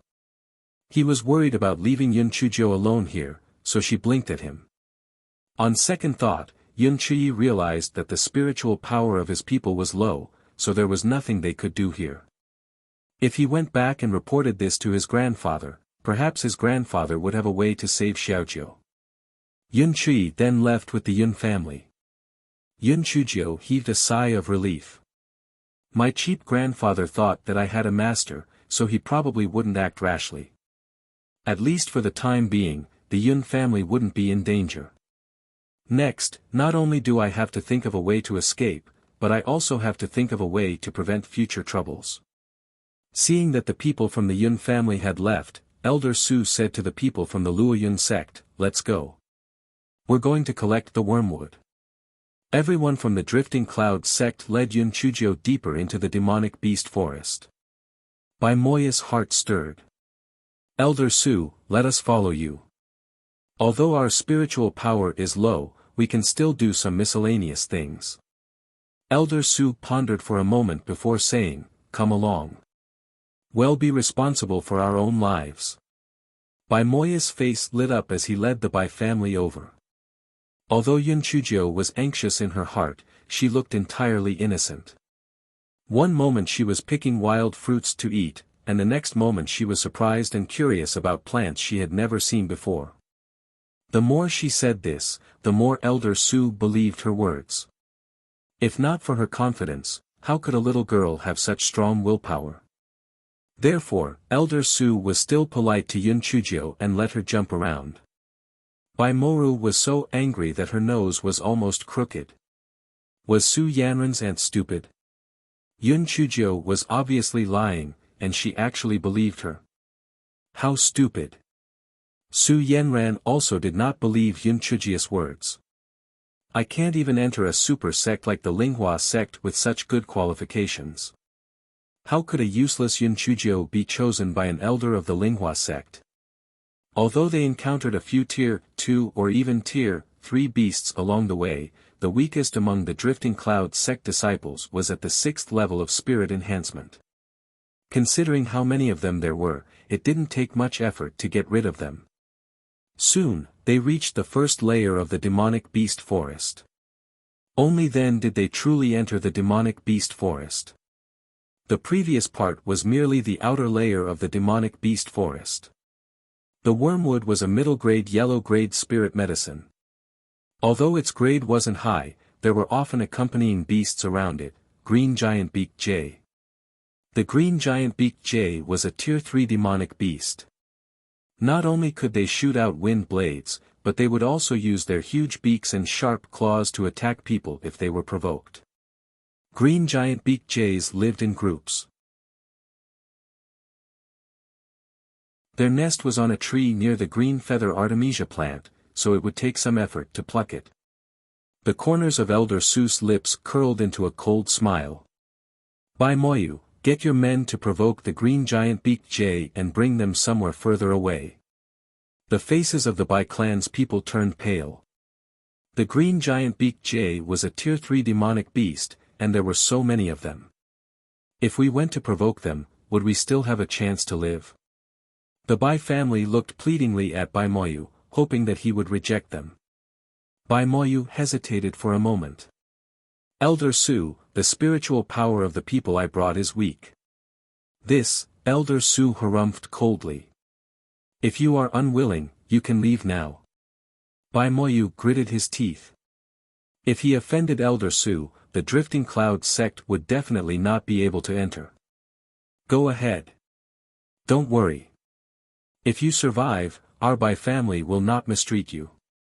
If you unfortunately lose your life, your family will also receive a huge compensation. If you don't go, Bai Moyu's expression was ruthless. Even though the Bai family's people were angry and hateful, they didn't have the strength to resist. They could only grit their teeth and anger those green giant beak jays. After the green giant beak jays were lured away, the people from the Drifting Cloud sect began to quickly pick the wormwood. Yun Chujio had also thought of doing something to kill all these people with the help of the green giant beak jay, but after thinking about it, she felt that it was inappropriate. Firstly, she was not completely confident that she could escape. Secondly, even if these people were dead, the Su family and the Drifting Cloud sect would definitely investigate, and the Yun family would still be unlucky. She nodded.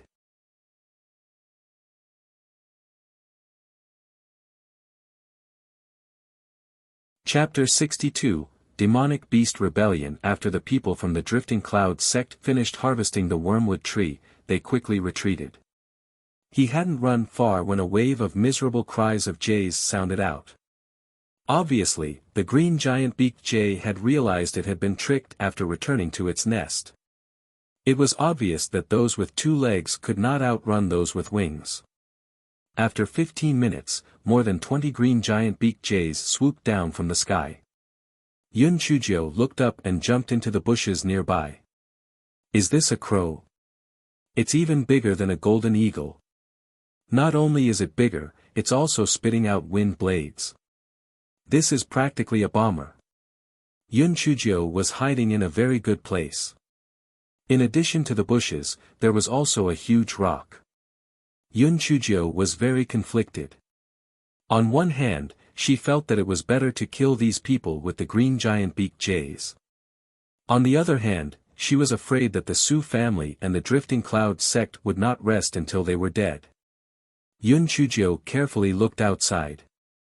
The people from the Drifting Cloud sect used their killer moves one after another.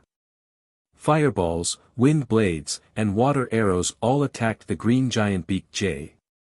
The Drifting Cloud sect quickly fell into a disadvantageous position. At this moment, Elder Su made his move. There seemed to be a defensive spirit treasure on Elder Su's body. The wind blades were all blocked 1 foot away. She raised her hand and wind blades attacked the green giant beak jay. Elder Su's wind blades were much larger than the ones spat out by the green giant beak jays. Moreover, each time, 3 wind blades attacked together, the power was tremendous. Yun Chujio secretly pondered. This Elder Su really had some skills. He should be a martial practitioner. She had to think of a foolproof plan. After Elder Su attacked, the Drifting Cloud sect gradually gained the upper hand. The green giant beak jays angrily left. Everyone did not have time to rest and quickly continued to run outside. Yun Chujio followed them obediently. She did not dare to stay in the demon beast forest alone. Everyone ran to a relatively open area. Elder Su felt that it was mostly safe, so he let everyone rest on the spot. Elder Su counted the number of people. Although the Drifting Cloud sect had suffered some superficial wounds, there were no major problems. He was very satisfied in his heart. If it weren't for the Bai clan being the bait, the injuries on his side would have been far more severe. As a result, his attitude towards the Bai siblings had improved slightly. At that moment, everyone felt the ground begin to shake violently, and they could hear the faint roars of beasts. Not good. There are large numbers of demon beasts rushing over. Everyone, run. Elder Su's expression changed drastically. He pulled Su Yenran and ran out quickly. The rest of the group ran forward with fear on their faces. Yun Chujio rolled her eyes. No matter how fast a person ran, could he be faster than a demon beast? And from the looks of it, the number of demon beasts must be huge. Yun Chujio picked the thickest tree and climbed up. To prevent herself from falling, she tied herself to the tree branch with her belt. Yun Chujio sat on a tree branch and thought of today's experience. She felt that she was really unlucky today. Not only did he encounter the white trash man, but he had also provoked the Drifting Cloud sect. He had just escaped from the claws of the green giant beak jay, and now he had encountered a large group of demon beasts. Why did these demon beasts run out to scare people instead of staying in their own territory? As Yun Chujio was thinking, the ground began to shake even more violently, and a large number of demon beasts came roaring. Yun Chujio was so scared that she shrunk her neck. Oh my God, what level is this demon beast? Some demon beasts are even larger than elephants, like small mountains. They seemed to be avoiding something as they charged forward blindly. Some of the weaker ones were actually trampled to death by the other beasts. Yun Chujio couldn't help but rejoice that she didn't run with Elder Su and the others. With the speed of these demon beasts, they would catch up with them very quickly. Just as Yun Chujio was secretly rejoicing, a huge demon beast slammed its hoof on the tree where Yun Chujio was hiding. At this time, Yun Chujio deeply understood what it meant to be caught in her own trap. Because she was tightly tied to a tree branch by her own belt, she could not escape even if she wanted to.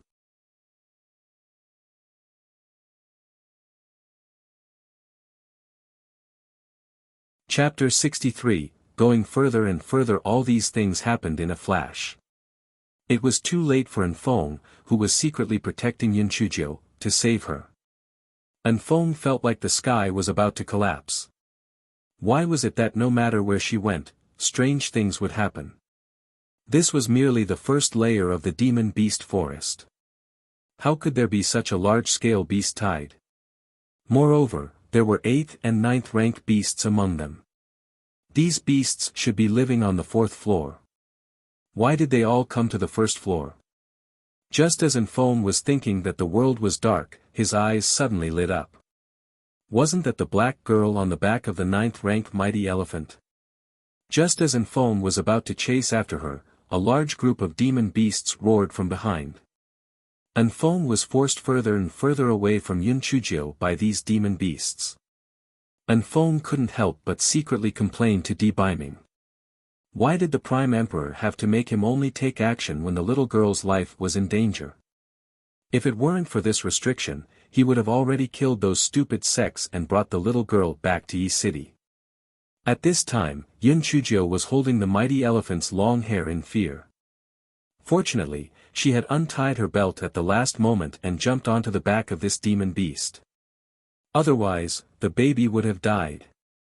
The mighty elephant was huge, and it did not have the energy to care about Yun Chujio, who was on its back, and allowed Yun Chujio to ride it and run. Yun Chujio quickly saw Elder Su and others on the tree. After a rough look, there were fewer people in the Drifting Cloud sect. They were probably trampled to death by demon beasts. Elder Su and the others also saw Yun Chujio and couldn't help but be dumbfounded. How could Yun Chujio be riding on the back of a 9th-ranked demon beast? This was too unbelievable. At this time, Elder Su was even more convinced that Yun Chujio had an amazing master. Yun Chujio must have been hiding her strength, otherwise how could she tame this 9th-ranked mighty elephant? Yun Chujio was now like a mouse that had fallen into a rice jar. Although she was happy in front of her, a huge crisis was waiting for her. Once these monsters stopped, she would definitely die without a complete corpse. After running for a while, Yun Chujio sadly discovered that these demon beasts did not run outside, but ran horizontally. Yun Chujio wanted to cry, but no tears came out. The demon beast forest was endless. It stretched across the entire Azure Mystic continent, and she didn't know where she would be taken. Just as Yun Chujio was on tenterhooks, several black dots appeared in the sky. They were actually several air transportation spiritual artifacts. These air transportation spiritual tools looked much more advanced than those of the Drifting Cloud sect. Yun Chujio was also desperate. She picked up the belt that almost killed her and waved it with all her might. Yun Chujio felt that she was finally happy. One of the air transportation spiritual tools lowered its height, and a rope was thrown out. Yun Chujio quickly grabbed the rope and desperately climbed up. The people above were obviously pulling the rope hard, and soon Yun Chujio was pulled into the air transportation spiritual tool. Thank you, immortals, for saving my life. You are all great people. Yun Chujio thanked them obediently. Little girl, how did a normal person without spiritual power like you end up on the back of the mighty elephant? A square-faced old man asked in confusion. Yun Chujio couldn't help but wonder. She could clearly cultivate, why did these people say that she didn't have any spiritual force? Yun Chujio didn't have time to think carefully and quickly answered, I followed my family's brothers and sisters to train. I didn't expect to encounter a demon beast riot. Then how did you get on the back of the mighty elephant? Yun Chujio said embarrassedly, the tree I was hiding in was knocked down by demon beasts. I happened to land on the back of an elephant. If I didn't meet you immortals, I would have died. The old man laughed out loud. You're really lucky, little girl. Stop calling us immortals. We're not immortals. We're just cultivators from the spiritual flower sect. Yun Chujio felt that her luck was really going to change. The Spirit Radiance sect. No matter what, she had to hug this thigh.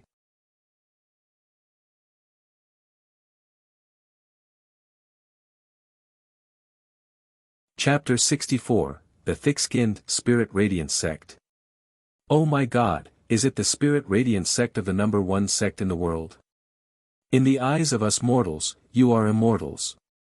Yun Chujio's little face showed appropriate surprise, admiration, and envy. The people inside the air transportation spiritual tool subconsciously straightened their backs, feeling extremely comfortable. This little black girl really knew how to talk. The square-faced old man laughed loudly. You sure know how to talk. Immortal Elder, what I said came from the bottom of my heart. The Spirit Radiance sect is an unreachable land of immortal sects in my heart. If I can enter the Spirit Radiance sect, even if I have to be a fire-burning girl, I will thank my ancestors. Yun Chujia's eyes were bright, as if this was her biggest dream in her life. Mountain Master, why don't we just bring this little girl back to the sect? What a pitiful story. A fat old man said with a muffled voice. Yun Chujio was delighted. Oh my, Grandpa Fatty, I really love you to death. I will remember this favor. I will repay it double in the future. Yun Chujia's face burst into a dazzling light, and she said in surprise, Thank you, Mountain Master, thank you, Immortals. When I come to the Spirit Radiance sect, I will definitely do my duty, be conscientious, be willing to do anything, be meticulous, diligent, and bury my head in hard work. I will make the little fire-burning girl my lifelong career. The more Yun Chujio spoke, the more excited she became. She couldn't help but tear up. Boo-hoo, I thought that I could only be a good-for-nothing for the rest of my life. I didn't expect that I would benefit from a disaster today and meet all the immortal elders. Please accept my bow. Yun Chujio said and was about to kneel on the ground. The square-faced old man raised his hand, and Yun Chujio felt a strong force holding her. This fellow didn't want to kneel, but he said, Immortal, let me kneel. When I meet you, I will be reborn, and you will be my saviors. It was obvious that these people had never encountered such thick-skinned people who followed the example of a stick. For a moment, the air transportation spirit tool fell silent. Yun Chujio was afraid that things would change, so she quickly said, Immortals, do you despise me for being a piece of trash that can't cultivate? Boo-hoo, forget it. In that case, you don't have to be troubled. Just pretend that I didn't say anything just now. Yun Chujia's little face suddenly turned from blooming flowers to withering, as if she had lost her life. The fat old man could not take it anymore. Mountain Master, look at how pitiful this little girl is. We might as well bring her back. The square-faced elder sighed. Elder son, it's not like you don't know. Even a servant has to pass the 3 tests of our sect. This little girl doesn't have any spirit energy at all and can't pass the test at all. The fat old man scratched his head. Little girl, Mountain Master is right. I forgot the rules set by those old things. How could Yun Chujio give up so easily? She wiped her tears with her sleeve and said stubbornly, As long as there is a trace of hope, I will try my best. Please give me a chance to participate in the assessment. Everyone could not help but look at the little girl in front of them again. Previously, they had only felt pity for her, but now, they liked her a little more. With such a tenacious personality, she was definitely a good seedling for cultivation.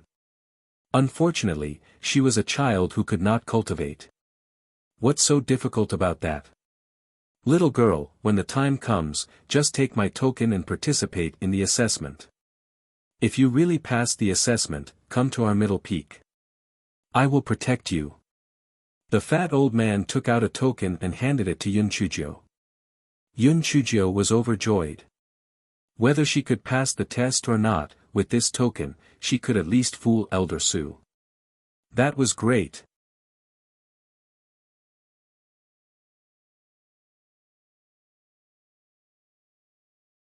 Thank you, Elder Son. I will not let you down. Yun Chujia's face was red and her eyes were filled with tears. Anyone who saw her would be excited. The fat old man, who was also Elder Son, rubbed his head and said rather embarrassedly, Little girl, what's the big deal? If it weren't for the rules, I would have brought you back to the Spirit Radiance sect. Yun Chujio sincerely said, Elder Son, I understand. As the saying goes, if there are no rules, nothing can be done. The Linghua sect is such a big sect, there must be strict rules. I am already very grateful to have the chance to participate in the assessment. Everyone nodded to themselves. Not only was this little girl tough, but she was also very reasonable. Not bad. Little girl, we still have things to do later. Follow us first. Once we're done, we'll send you back home. Elder son said kindly. Yun Chujio nodded and sat down obediently in a corner. The interior of the air transportation spiritual tool was rather spacious. Apart from the mountain master, elder son, and 3 other elders, they were currently looking out of the window. These people began to talk, obviously not avoiding Yun Chujio. A little girl who could not cultivate was no threat at all. Looks like our speculation is correct. The reason why these demon beasts are acting so abnormally is definitely because the 9-colored immortal vermilion bird is about to break out of its shell. That's right. These demonic beasts must have felt fear, which is why they ran around madly. Only an immortal beast like the 9-colored immortal vermilion bird has such power. Mountain Master, many other factions have arrived. The people from the other 4 peaks and the 3 great sects have also arrived. The 9-colored immortal vermilion bird is an immortal beast. If it weren't for the fact that only when it was about to break out of its shell would there be a hint of divination, those guys would have already made their move. Yun Chujio was confused, but she was certain that a treasure was about to appear. There must be a treasure. Yun Chujio's little heart kept thumping. 9-colored immortal vermilion bird. It sounds awesome. If only I could get it. However, this guy still had some self-awareness. With so many almighties, it would be difficult for him to even look at them, let alone obtain them. After about an hour, the air transportation spiritual tool began to descend. Elder son grabbed Yun Chujio's collar and jumped off the air transportation spiritual tool. Yun Chujio was scared out of her wits. Oh my god, this was at least 100 meters from the ground, right? If he jumped down, he would definitely become a meat patty. Elder son looked at Yun Chujio's pale face and couldn't help but laugh. Little girl, don't worry, we are on the flying sword now. Yun Chujio then realized that there was a flying sword under elder son's feet. The 2 of them were standing on the flying sword. Yun Chujio laughed dryly and started to look around curiously. This was obviously the deepest part of the demonic beast's forest. The surroundings were silent. The demonic beasts that were originally here had all fled. Elder son, why is it so hot here? Yun Chujio found that it was getting hotter the deeper she went. The 9-colored immortal vermilion bird is a fire attribute immortal beast. When it breaks out of its shell, it produces a lot of heat. Elder son was not vigilant against Yun Chujio and told her the truth. The 9-colored immortal vermilion bird must be very beautiful, right? Yun Chujio asked curiously. Huh, what a little girl. The 9-colored immortal vermilion bird is naturally very beautiful, but what everyone cares about is not its appearance, but its battle prowess. That's an immortal beast. When we get there, they'll place you on a tree branch. Stay there obediently. There's going to be a fierce battle later. Yes. Elder son, don't worry. I cherish my life. Yun Chujio obediently agreed.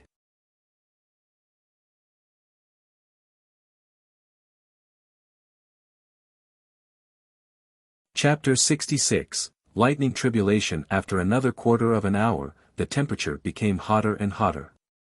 Yun Chujio was almost soaked in sweat. We're almost there. It should be the 9-colored immortal vermilion bird's territory up ahead. Elder son's voice was filled with excitement. Elder son, other than that egg, is there an immature 9-colored immortal vermilion bird? Yun Chujio asked curiously. The reason why the 9-colored immortal vermilion bird is so precious is because there is only one of its kind in this world. Before it dies, it will spit out flames to burn itself and return to the shape of an egg. It will only be reborn after many years. Rebirth through nirvana, isn't that the same as a phoenix? Yun Chujio blinked her eyes. Phoenix? Elder Sun suddenly raised his voice. Although the nine-colored immortal vermilion bird is rare, it cannot be compared to a phoenix. A phoenix is a mythical beast. However, it is only a legend, and no one has ever seen a phoenix before. Yun Chujiu nodded. In the later generations, phoenixes were only legends. Elder Sun found a thick tree and placed Yun Chujiu on it. He reminded her before meeting up with the others. Not long after, people rushed over one after another. Many people found Yun Chujiu on the tree, but once they saw that it was a little girl without spiritual power, no one paid attention to her. The most important thing now was to snatch the nine-colored immortal vermilion bird after breaking its shell. Yun Chujiu's eyes also fell into a deep pit not far away. The surrounding soil had become a fiery red color, like magma. There was a snow-white egg inside, about the size of an ostrich egg. There were already cracks on it. After Yun Chujiu saw this egg, the first thought that appeared in her mind was, "Wow! What a big egg! This steamed egg cake can make a small pot." Then, this guy's second thought was, "This lousy egg can incubate a nine-colored immortal vermilion bird. This egg doesn't look that special." While Yun Chujiu was thinking, the atmosphere was getting more and more tense. Elder Sun and the others formed an alliance with the other members of the Spirit Radiance sect. The other factions also started to form groups. Even if the nine-colored immortal vermilion bird could not be divided, it would still be a priceless treasure if it could obtain a feather or a drop of blood when it grew up. Yun Chujiu couldn't help but curl her lips. This nine-colored immortal vermilion bird is really sad. It hasn't even been born yet, and so many people are already thinking about it. In the future, people will pluck its feathers and bleed it. TSK, it's even worse than me. The cracks on the eggshell became denser and denser. The nine-colored immortal vermilion bird was about to break out of the eggshell. Everyone's breathing quickened as they guarded against each other, afraid that someone would take the initiative. At that moment, the sky suddenly darkened, and large clouds gathered. Everyone was confused. Could it be that it was going to rain? Why did the sky suddenly change? But Yun Chujiu had a bad premonition. Fuck! Is there going to be thunder again? I was happy to absorb the power of lightning, but there were so many people here. How could I explain the situation of being struck by lightning? As Yun Chujiu was struggling, a crack appeared in the thick clouds, and a purple thunder struck down. Ah! Heavens, it's tribulation lightning. It must be the nine-colored immortal vermilion bird. Everyone, disperse. Purple tribulation lightning, its power is boundless, hurry. Quickly activate the defensive spirit artifact. I wonder if this newborn bird will be able to withstand such a brutal tribulation lightning. That's right. If we split them into pieces, we would have wasted our efforts. Just as everyone was waiting for the tribulation lightning to strike down, they discovered that the purple tribulation lightning had strangely stopped in midair.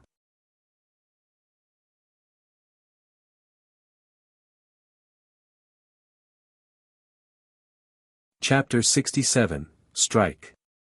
The tribulation lightning was dumbstruck. Was it the egg in the pit or the black girl on the tree branch? No one said there were two targets when I came. The tribulation lightning was acting up again. One moment he moved towards the pit, and another moment he moved towards Yun Chujiu. The eggs in the pit and Yun Chujiu on the tree were fine, but the people below were shocked. That's not right. This tribulation lightning doesn't seem to be heading for the nine-colored vermilion bird's egg. Could it be that it wants to kill us? In their fear, everyone started to discuss and point at each other. The tribulation lightning in the sky was enraged. He hacked down at the densely packed area.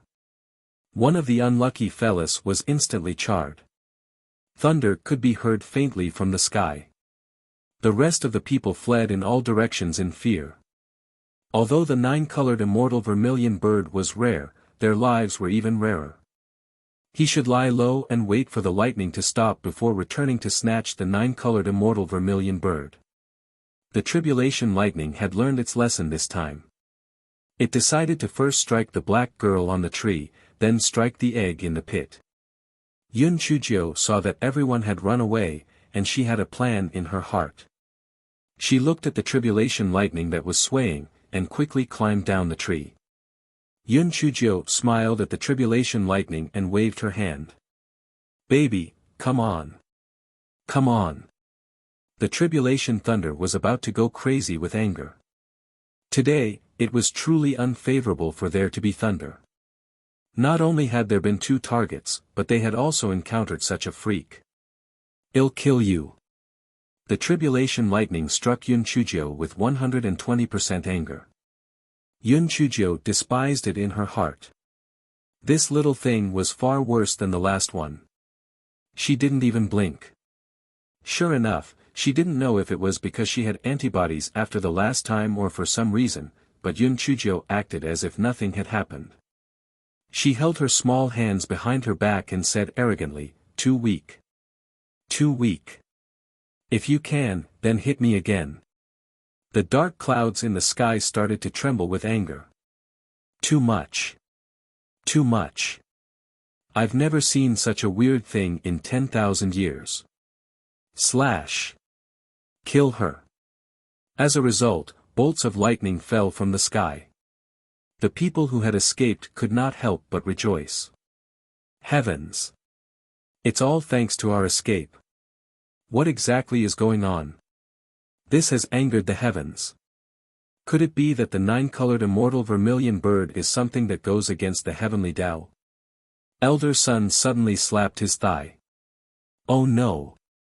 I forgot about that black girl. Oh no, that black girl must have been struck to death by lightning."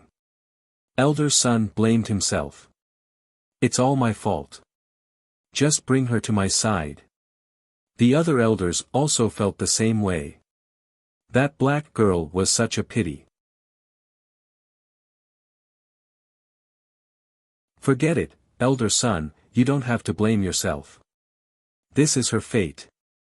If we hadn't saved her before, she would have died at the mouth of the demon beast. Today is her fate." The square-faced elder sighed and comforted Elder Sunday. Elder Sun sighed and didn't say anything else. He had a faint hope that the black girl might be able to escape this calamity. Yun Chujio, who was remembered by Elder Sun, was bubbling with beauty. In her eyes, this bolt of lightning was spiritual force, a powerful cheat.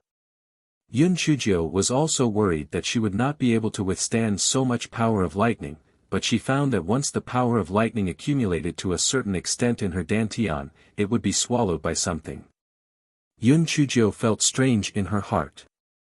She was prepared to check her dantian when she went back.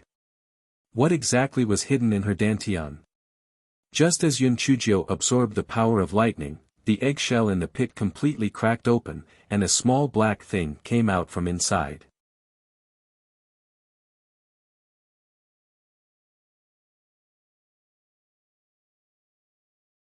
Chapter 68, 2 wicked people. The little black bird struggled to get out of the eggshell. Then, it turned its green bean eyes in confusion. "Strange, what happened to my heavenly lightning? Could it be that the heavenly lightning was not good and missed?" The tribulation thunder that the little black bird thought had poor eyesight was on the verge of tears. Yun Chujio pointed at the dark clouds and shouted, "Hey! Are you done? Can't you be more straightforward?" The dark clouds in the sky were boiling with anger. Where did this weirdo come from? Why can't I kill him? I'm so angry. The little black bird was anxious to go out and check, so it flapped its short wings and flew out of the pit, its claws still clutching the cracked eggshell. When the tribulation thunder saw the little black bird fly out, it finally found a target to vent its anger on. It struck the little black bird. "Io, you blind fool, you actually dared to kill me." The little black bird landed on the ground. Not only did it not dodge, it even used one of its wings to pinch its waist and used the other wing to arrogantly point at the dark clouds and curse. The purple lightning tribulation exploded with rage. If I can't kill that weirdo, then I can't kill a weak chicken like you. I'll kill. I'll kill. I'll kill. After 8 consecutive lightning strikes, the tribulation lightning pitifully discovered that not only was the weak chicken completely fine, it even burped. The tribulation thunder felt that Lei Sheng was hopeless. This was too much.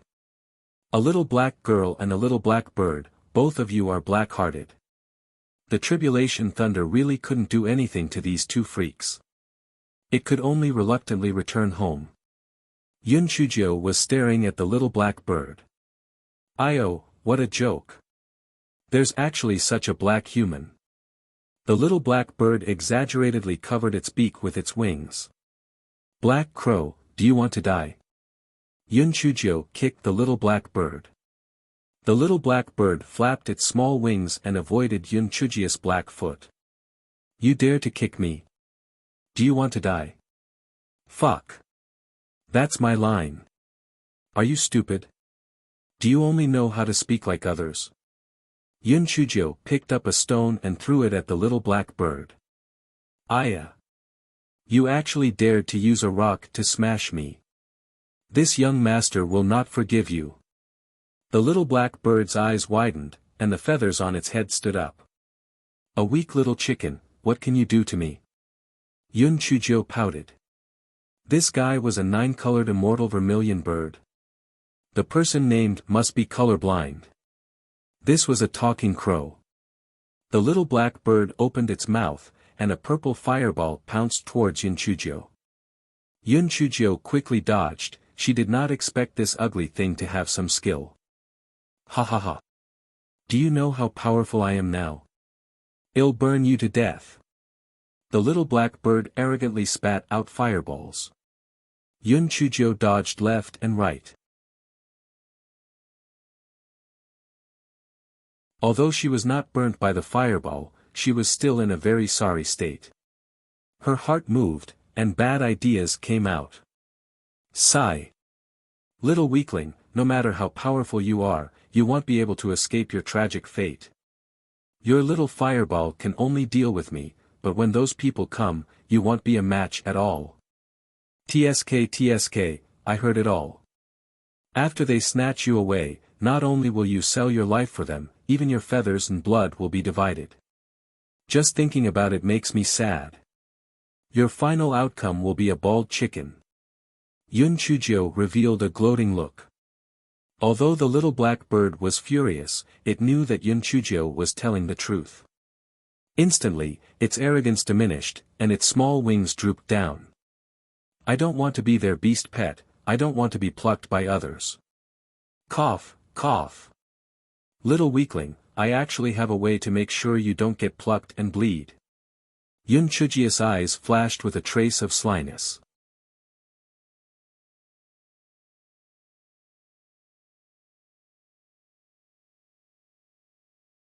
Chapter 69, Taking advantage of the situation. The little black bird's green eyes lit up. "What way? I'm a soft-hearted person. Originally, I didn't want to care about you, but since we're so fated, I'll reluctantly accept you.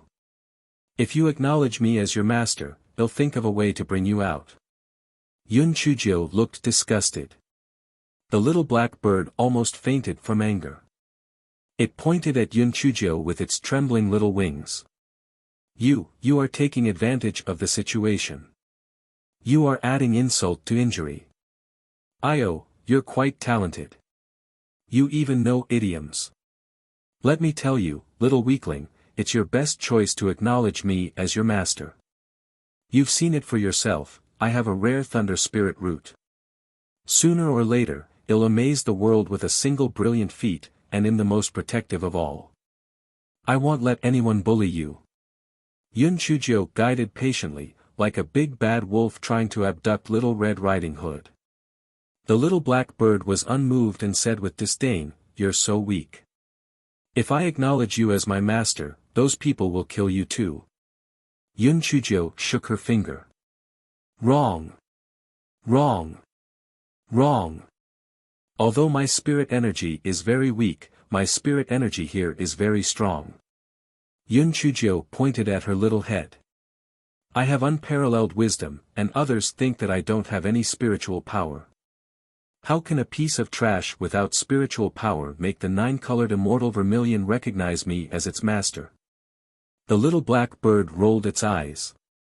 I can sign a contract with you, but we can't sign a main pet contract. I want to sign an equal contract. Sure. I didn't want you to die with me. Hurry up. Those people will be back soon. Yun Chujio urged. Although the little black bird was unwilling, there was no good solution at this time, so it could only wave its two small wings and start to form seals, then pecked Yun Chujio's index finger. A simple and complicated pattern appeared in the sky, then it hid between Yun Chujio's eyebrows. Yun Chujio was so angry that she stomped her feet. Are you stupid? You made such a big commotion, how can I protect you? The little black bird raised its neck. You didn't say anything. Aren't you smart? Quickly think of something. Idiot. Quickly hide your immortal beast aura. Yun Chujio glared fiercely at the little black bird. The little black bird harumphed coldly and hid its aura. Yun Chujio rolled on the ground, then grabbed a handful of scorched earth and smeared it on her face, and messed up her hair. Ha ha ha. Crazy bitch. You look even uglier now. The little black bird laughed until it was shaking. Yun Chujio grabbed the little black bird's neck, picked up a handful of scorched earth, and wiped the little black bird's body. The little black bird was almost strangled to death. With one wing on its waist and one wing pointing at Yun Chujio, it started to curse. Yun Chujio couldn't be bothered with it. She looked at the eggshell on the ground, rolled her eyes, and had an idea. She found a piece of charred wood that had been struck by lightning and stuffed it into the eggshell, then tossed it back into the pit. Ah! My reserves! The little black bird cried out in pain. Shut up! If you continue to cause trouble, you will be the one who becomes a reserve grain. Yun Chujio glared fiercely at the little black bird. The little black bird immediately shrunk its neck. This little black girl was quite scary when she was serious. Later, I'll hide you inside my clothes. You better be smart and act according to the situation, do you hear me? The little black bird also knew that the situation was urgent and muttered, I know, this young master is smart. Quick! Quick! Someone is coming. Yun Chujio quickly stuffed the little black bird into her clothes, and then found a place that was not too badly hit, lying on the ground like a little turtle and pretending to be dead.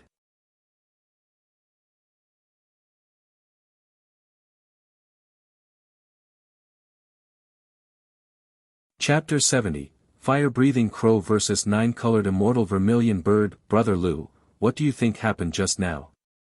Such dense lightning is simply unheard of and unheard of. That's right. This is too scary. Luckily, we escaped in time, or else we would have been killed without a corpse. The nine-colored immortal vermilion bird in the pit is probably a little fishy. Even an immortal beast would not be able to attract lightning from a newborn bird, let alone such a terrifying one. Heavens, then according to you, that young bird is an existence that goes against the heavenly Tao? Probably, the heavenly Tao wants to destroy it. If that's the case, then that nine-colored immortal vermilion bird must be deader than dead. Something that goes against the heavenly Tao definitely won't survive. The little black bird in Yun Chujio's clothes cursed silently. A bunch of idiots. You are the one who can't die anymore. I am living well. However, a totem seemed to have appeared in the sky earlier. What's going on? It looks like a Dharma seal, but it doesn't look like it. After all, a Dharma seal isn't that spectacular. Could it be some seal or warning from the heavenly Tao? As the crowd was discussing, someone screamed. Look! There's a corpse. Yun Chujio laughed out loud. Where did this joker come from?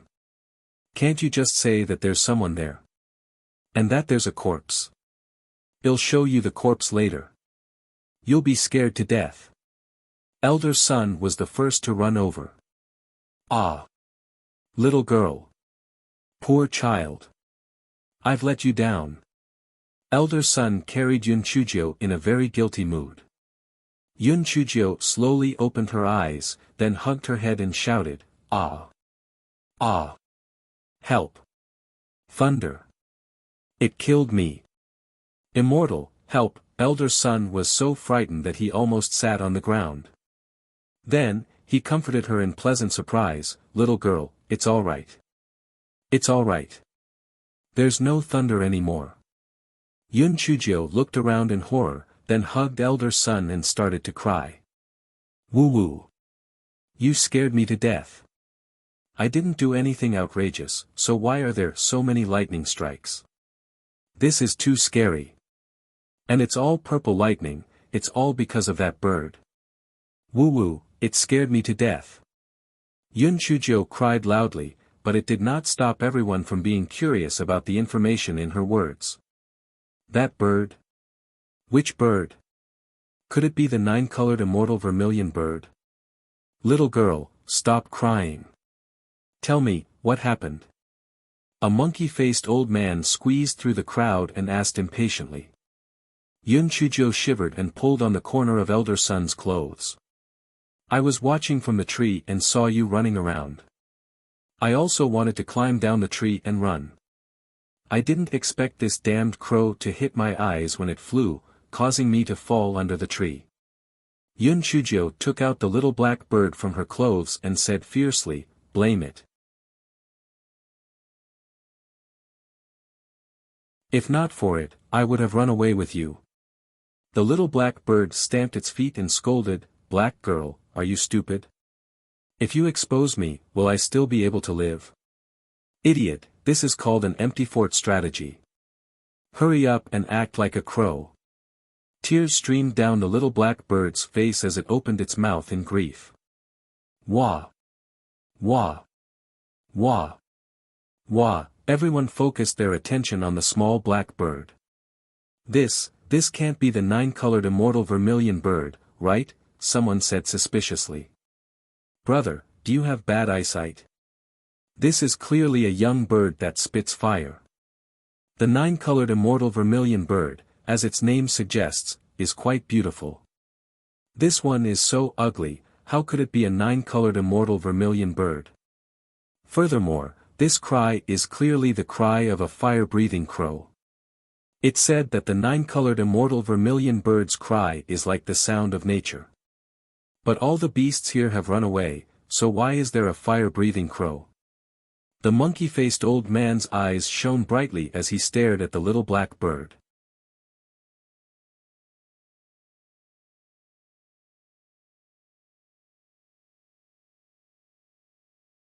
Chapter 71, Distracting Trouble, that's it.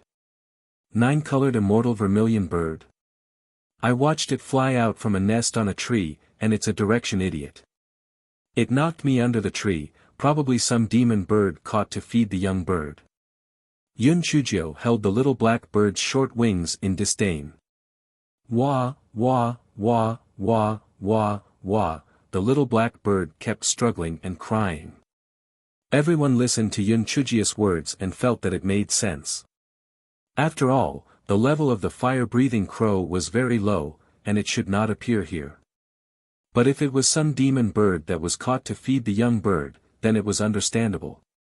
Right, the moment I fell from the tree, I thought I saw a man in black jumping into the pit.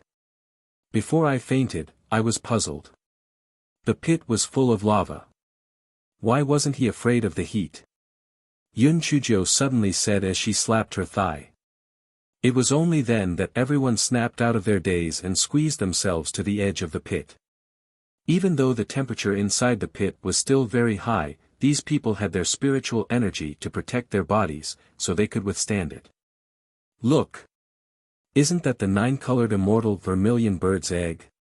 Following this scream, several flashes of light appeared at the edge of the pit. Everyone used various methods to start fighting over the eggs inside the pit. A quarter of an hour later, more than half of the people died, and the monkey-faced old man snatched the egg. The old man's group surrounded him and then focused on the egg in his hand. Ha ha ha. The 9-colored immortal vermilion bird's egg is mine. This is, the old man almost fainted from anger when he saw the egg in his hand. There was a piece of charred black stuff stuffed inside the white eggshell. It was just a piece of rotten wood. We've been tricked. We've been tricked by that man in black. He must have used this eggshell to delay us. Perhaps the previous pattern was caused by the contract. The mantis stalks the cicada, unaware of the oriole behind. Damn it, the monkey-faced elder said angrily. Everyone listened to the old man's words and couldn't help but nod one after another.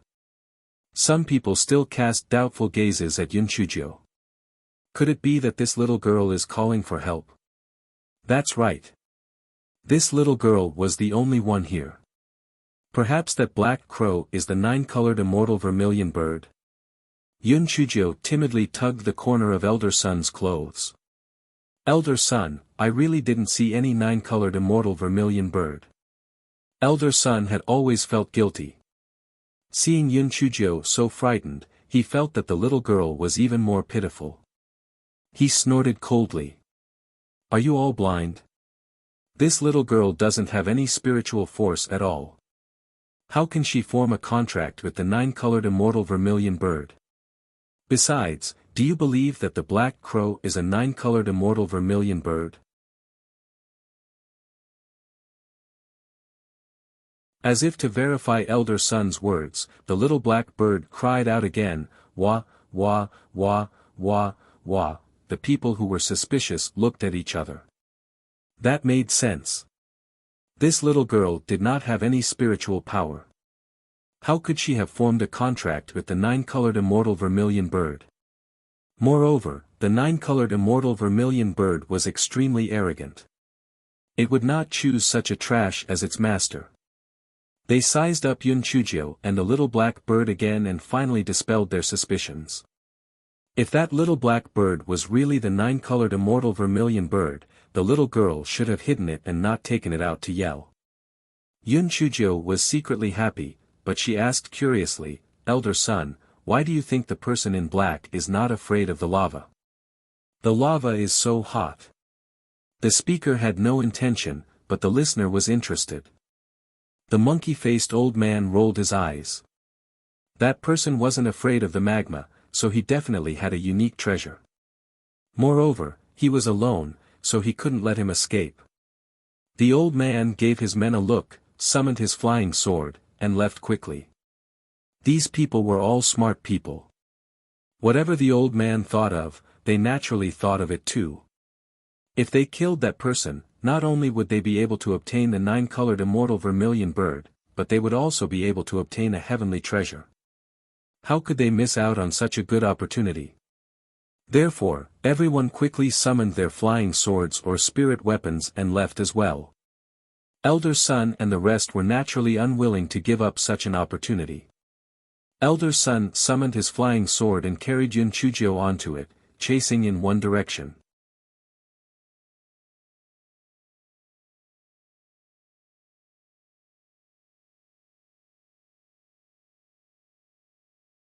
Chapter 72, Your name is Black. Yunchujio thought to herself, there shouldn't be any loopholes in my speech. It would be perfect if a man in black appeared now. Just as Yunchujio was thinking, she heard a battle cry from the front, quick. It's this person. Don't let him escape. That's right. He must have stolen the 9-colored immortal vermilion bird. Chase after him. Stop. Hand over the 9-colored immortal vermilion bird and the spirit tool, and they'll spare your life. Yunchujio was overjoyed. Oh my God, which big brother angel appeared? Good, good, he came just in time. Anphone was about to cry. Was it easy for him? It was not easy for him to get rid of the beasts and follow the thunder to find the black girl. Why did a group of people rush out to kill him? What 9-colored immortal vermilion bird? He didn't even see any feathers, alright? Damn it. Originally, his spirit energy was already suppressed in the Azure Mystic Continent, and these people were all experts of the Azure Mystic Continent. If he didn't run, could it be that he was waiting to be beaten up?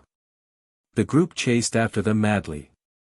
Anfeng used his old life to escape from them and disappeared. Seeing that their pursuit was fruitless, they could not help but beat their chests and stamp their feet in regret. It would have been better if they had gone after him earlier. The spiritual energy of this man in black was so high that he was definitely not an ordinary person.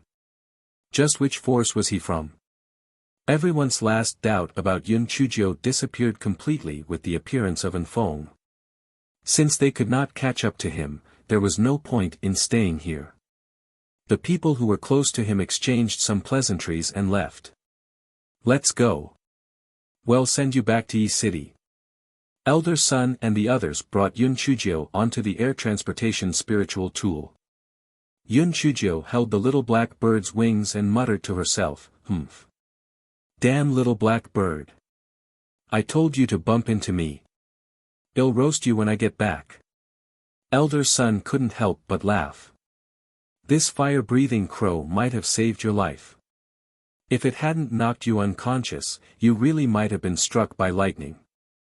Yun Chujio was secretly delighted. Oh my, Grandpa Fatty, you are really my lucky star. I was waiting for this sentence. Yun Chujio pretended to think for a while and then said, "Well, what you said makes sense. According to what you said, this bird is my savior. It is so small and probably doesn't know anything. I will take it back and raise it. Although this fire-breathing crow's rank is a little low, its temperament is gentle. Although you can't sign a contract with it, if you develop feelings for it, you can still treat it as a spirit pet." The square-faced old man consoled. Yun Chujio's little face showed a happy smile. "Really? I can have a soul pet too. That's great. You will be called Little Black from now on." The little black bird almost fainted from anger. "Little Black. Little Black. I have such an awesome and shiny image, and you gave me the name of a dog. Wah, wah, wah, wah, wah, I'm not black. I won't scream even if I die." Yun Chujio's little face bloomed with joy. "Little Black, are you too happy because you have a name? Ha ha ha. Little Black, the little black bird felt that she had probably made a wrong choice.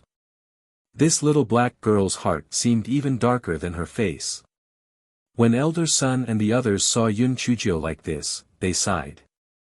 This little girl was still naive and romantic after suffering so many tribulations. She was really pure and kind. If the little black bird knew what they were thinking, it would probably roll its eyes in anger. How could this guy be so naive and romantic? He was obviously full of tricks, okay? And he was pure and kind.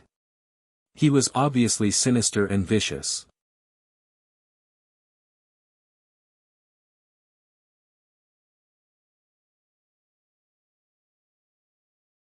Chapter 73. Enough is enough. When the air transportation spiritual tool was approaching Yi City, Yun Chujio saw the 3 air transportation spiritual tools from the drifting cloud sect through the window. They were probably preparing to head to the Bai family. Yun Chujio rolled her eyes and had an idea. "Immortals, can this window be opened? I want to greet the drifting cloud sect over there." Yun Chujio asked timidly. Drifting cloud sect? That sect's reputation isn't very good. How are you related to them? Elder Sun was slightly displeased. Yun Chujio was overjoyed in her heart. Bad reputation? It would be great if it was bad. I was worried about how to intimidate others, but now it seems to be much easier. Elder Sun, it's like this. Our Yun family and the Bai family don't have a very good relationship. When we were in the demonic beast forest, the Bai siblings wanted to kill me. I used a little trick to capture Bai Moru and coincidentally met Bai Moru's cousin, Su Yanran. Su Yanran's aunt was an elder of the Drifting Cloud sect. In order to save my life, I told them that my master was an elder of the Spirit Radiance sect. She was afraid of the Spirit Radiance sect, so she didn't kill me and was prepared to bring me back to the Drifting Cloud sect. Who would have thought that they would abandon me during the Demon Beast riot? Yun Chujio blabbered on, telling half-truths and half-truths about the matter, then awkwardly and guiltily grabbed the corner of her clothes. Immortals, I'm really sorry. I felt that the Spirit Radiance sect was the best, biggest, and most upright sect in our Azure Mystic continent, so when I lied, I used the Spirit Radiance sect. You don't blame me, right? The old men were indeed a little unhappy at the beginning. This little girl was obviously preparing to use us to intimidate Elder Su. However, when they heard what Yun Chujio said about the best, largest, and most upright, they couldn't help but feel much better. Humph.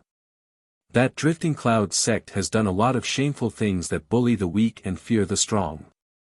There is no harm in warning them. Mountain Master, just agree.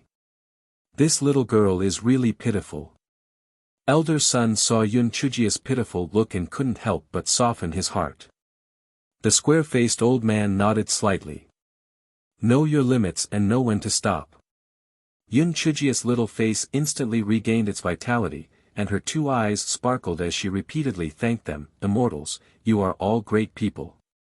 I will definitely repay you in the future. The elders merely smiled and did not take it to heart. How could a little girl who could not cultivate repay us? Now that Yun Chujio was hugging her thick legs, she naturally had to show off. After the window of the air transportation spiritual tool opened, Yun Chujio happily waved at the air transportation spiritual tool of the Drifting Cloud sect. Hey! Elder Su!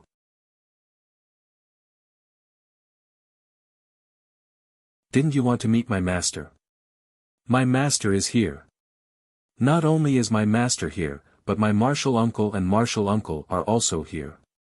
Do you want to meet them? Elder Su, do you still remember when you asked me to visit your Drifting Cloud sect? Do you need me to bring my master, and uncle master along? Elder Su, your air transportation spiritual tool looks a little shabby. Do you want to come to our air transportation spiritual tool to take a look? The people from the Spiritual Radiance sect. Looks like this black girl doesn't know when to stop. Elder Su was both angry and afraid. The air transportation spiritual tool opposite him had the bright insignia of the Spirit Radiance sect on it. Moreover, this air transportation spiritual tool was rather high-end. The owner's status in the Spirit Radiance sect was definitely extraordinary. He did not expect that the black girl's master was really an elder of the Spirit Radiance sect. Elder Su glared fiercely at the Bai siblings and put on a smile. Miss Yun, it was all a misunderstanding previously. Please don't take it to heart.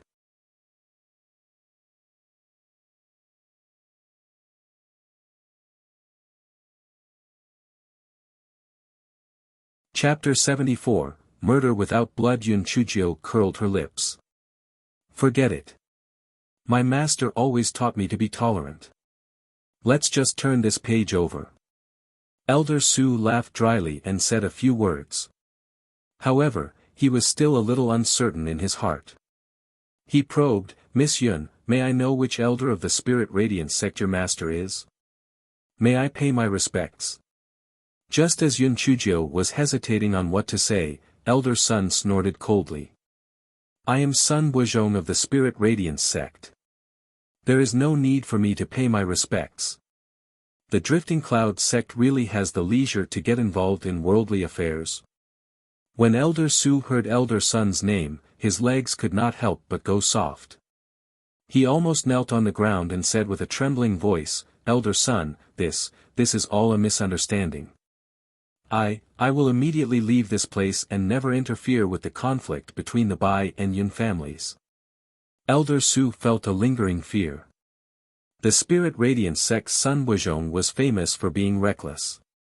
He even dared to talk back to the sect master of the Spirit Radiance sect at times. Fortunately, there was a demonic beast riot. Otherwise, if she really brought his disciple back to the Drifting Cloud sect, this old fellow might even tear down the Drifting Cloud sect. Elder Su immediately landed the air transportation spiritual tool on the ground and glared at Baimoyu and Baimoru. If it weren't for Yenran, I would have killed all of you today. How dare you lie to me? You're courting death. Scram. Don't ever appear in front of me again. Baimoru screamed, it's fake. It must be Yun Chujio who used a trick. Why would an elder of the Spirit Radiance sect take a useless person as his disciple? Elder Su kicked Baimoru's chest. Idiot. Scram. Although Elder Su did not use his full strength, this kick still sent Baimoru flying more than 100 feet away. She vomited blood and fainted. Baimoyu was much smarter than Baimoru and knew that there was no point in saying anything else. He bowed respectfully and carried Baimoru away. When Su Yenran saw that Elder Su was so furious, she secretly complained about the Bai siblings. She knew that they were things that could not be shown in public. Now, her aunt might even blame her. Yun Chujio sat on the air transportation spiritual tool and watched this scene. If she didn't care about her remaining image, she would have rolled on the ground happily for fun. Little Black, do you see that? Although your master's spiritual force is not high, his brain is good. Killing without spilling blood is the way to describe your master. Yun Chujio said smugly in her consciousness. Humph. Isn't it just acting pitiful? What's the big deal? The little black bird said disdainfully. Wrong. Wrong. Wrong. There are many pitiful people in the world, but why is it only me, your master, who is doing so well?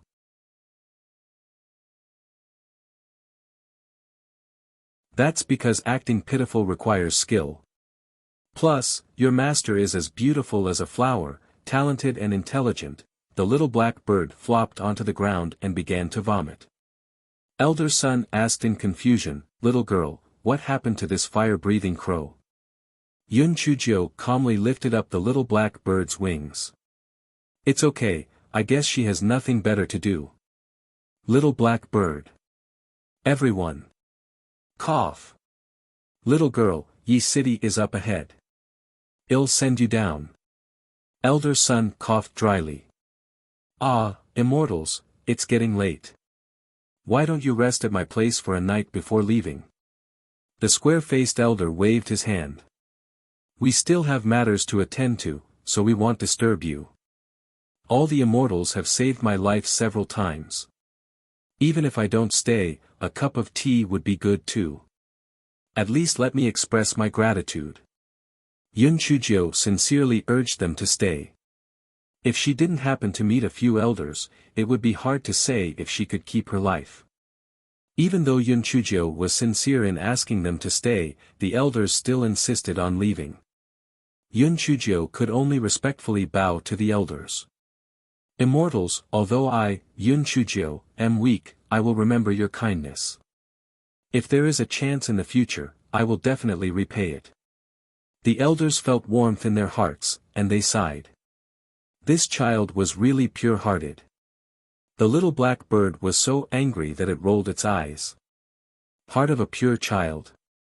This was simply the most vicious woman's heart.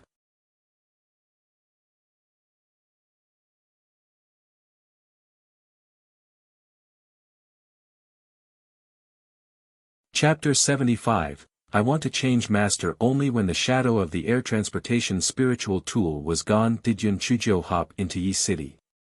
It was evening, and the sun was setting. The streets were covered in a layer of gold. Little Black, do you smell happiness?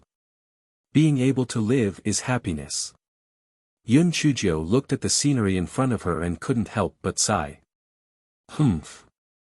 I only want to eat now, I'm going to starve to death. My reserve grain was thrown away by you. The little black bird stood on Yun Chujio's shoulder, hugging its little wings and humming unhappily. Now that you mention it, I'm hungry too. Let's go. Master, I'll bring you home to eat and drink. My cheap grandfather might be worried to death. Yun Chuzhou said and jumped out. The pitiful little black bird was still trying to act cool, but it did not expect Yun Chuzhou to suddenly accelerate and fall to the ground. When Yun Chuzhou heard the sound, she turned around and almost laughed out loud. Ha ha ha. You said that you have wings, but you actually fell to the ground. You are too stupid. What a stupid bird. The little black bird felt that its bird life was hopeless. Can I return the goods? I don't want this black-hearted joker to be my master. I want to change owners. Why am I so miserable? When Yun Chuzhou saw the little black bird staring at the green bean with resentment, she felt a little guilty. Get up. The food in the big kitchen is very fragrant. The braised pork is soft and fragrant, the steamed fish is very fragrant, and the fried balls are crispy and sharp. Before Yun Chuzhou finished her words, the little black bird flew to Yun Chuzhou's shoulder. My dear master, let's go home quickly. It won't be good to make grandfather wait. Yun Chuzhou. The man and bird had just hopped to the entrance of Yun Mansion when the guards at the entrance ran in to deliver the letter. Soon, Yun Xiaotian came out with a group of people. Little Jiu. Yun Xiaoshan's eyes reddened. This half a day had been a torture for him. He was afraid that his granddaughter and son and daughter-in-law would end up in the same state. Although little Jiu had a master, the Drifting Cloud sect was not to be trifled with. Entering the Drifting Cloud sect was like a sheep entering a tiger's den. Grandfather. Little Jiu is unfilial and made you worry. Yun Chuzhou saw Yun Xiaotian like this and her nose turned sour, and her eyes turned red. It's good that you're back. It's good that you're back. Yun Xiaotian saw that although Yun Chuzhou looked a little disheveled, she was in good spirits, so he was slightly relieved. Big brother. Wait. This Yun Chuzhou is the root of all trouble. How can the Drifting Cloud sect be easy to provoke? If we don't remove her from the Yun family, it will implicate the entire Yun family.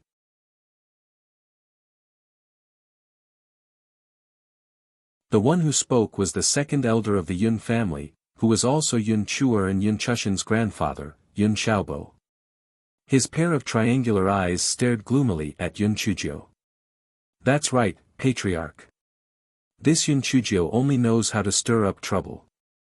Although we don't get along with the Bai family, it didn't turn out like this. If we weren't lucky, Chu Shan and the rest would have all been killed today. Only by kicking this scourge out can the Drifting Cloud sect calm down. Yun Chuer and Yun Chushan's father, Yun Chongsheng, chimed in. Master, that's not what happened. It wasn't little Jiu who caused trouble. It was the Bai family who started it. If little Jiu wasn't vigilant, we wouldn't have been able to come back safely. Yun Chui quickly stood up to explain. Yes, big brother is right. Little Jiu was willing to sacrifice himself to save our lives. How can you blame little Jiu? Yun Chuheo also came out to prove it. Yeah. It's not little Jiu's fault. We should thank little Jiu instead. Apart from Yun Chushan, the younger generation of the Yun family all proved that Yun Chuzhou was innocent. Yun Xiaobo narrowed his triangular eyes slightly and snorted coldly. What do you juniors know? Since Elder Su has his eyes on Yun Chuzhou, how can he let it go? If we don't take the initiative to express our sincerity, the entire Yun family will be finished.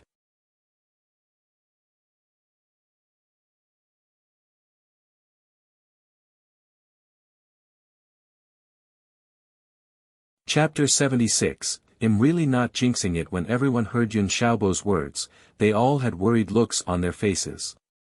That's right, the Drifting Cloud sect was a giant that the Yun family could not afford to offend. What should they do? When Yun Xiaobo saw everyone's expressions, he could not help but feel proud in his heart. Big brother, you've been protecting Yun Chuzhou for so many years, and we haven't said anything. But today's matter concerns the survival of the Yun family. You can't be soft-hearted anymore. You must drive Yun Chujio out of the Yun family. Second brother, if I don't agree to hand over little Jiu, what do you plan to do? Yun Xiaotian snorted coldly. Yun Xiaobo couldn't help but feel a little guilty. He gritted his teeth and said with a stern expression, "Big brother, this concerns the survival of the Yun family. If you insist on doing it, then we will re-elect the family head." Yun Xiaotian looked deeply at Yun Xiaobo. Third brother, fourth brother, fifth brother, what do you say? Third elder Yun Xiaowei was a tactful and worldly person. He laughed and said, "I don't have any objections. Whatever you decide, I will follow." Fourth elder Yun Xiaohai was a straightforward person. This is indeed an undeserved disaster. It can't be blamed on little Jiu. The Bai family has always been eyeing us covetously. Even if there is no such thing, it's only a matter of time before they launch an attack. Fifth brother, what about you? Yun Xiaotian nodded slightly and looked at fifth elder Yun Xiaowen. Now that things have come to this, the key to solving the problem is not to do anything to little Jiu, but how to deal with that elder Su. Using our own children to block trouble is not the style of Yun family. Fifth elder Yun Xiaowen had always looked down on the devious Yun Xiaobo. Good. Good. All of you are strong-willed. I'll see if you regret when the Yun family is destroyed. Separate. I want to separate. Our second branch wants to leave the Yun family, and we won't be buried with Yun Chujio. Yun Xiaobo's old face was red, the veins on his forehead were bulging. Yun Xiaoshan's face was very ugly. Although he hated what Yun Xiaobo had done, separation was absolutely not allowed. If they divided the foundation of their ancestors, how could they face their ancestors? Just when the atmosphere was extremely tense, Yun Chujio raised her small hands and said weakly, can I say something? Yun Xiaobo snorted coldly, HMPH. It's all because of you. What else do you have to say? I really have nothing to say. It's just that elder Su has already left. She said that she won't interfere in our Yun family and by family's matters in the future. Oh, right, that elder Su kicked Bai Moru until she vomited blood before she left. Yun Chujio said slowly. Everyone fell into a strange silence. Then, Yun Xiaobo cried out in shock, impossible.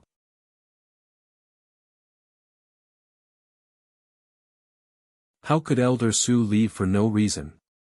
How could she kick Bai Moru? Yun Chujio spread out her hands, I had no choice. I met my master on the way. My master only said one sentence, and elder Su was so scared that she ran away. Your master. Yun Xiaobo's voice suddenly became sharp. You're a trash, where did you get a master? Second elder, I'm telling the truth. If you don't believe me, then forget it. You can go and ask around. Was Bai Moru kicked until she vomited blood? Oh right, my master even caught a bird for me to play with. Yun Chujio lifted the short wings of the little black bird, she said smugly.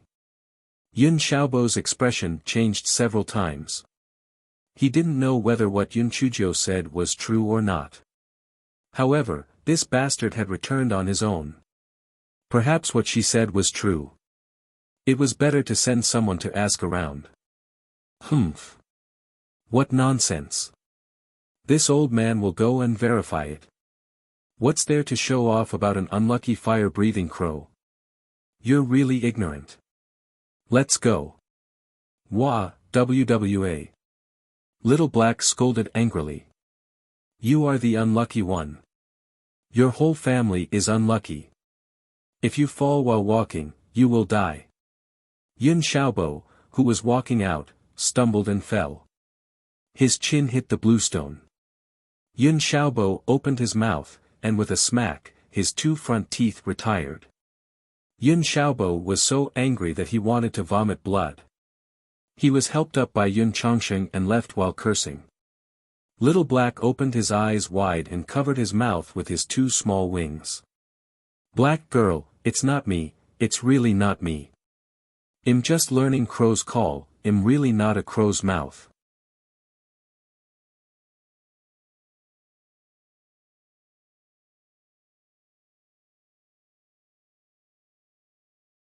Chapter 77, The Damn Gigolo Arrived. Yun Chujio glanced at Little Black.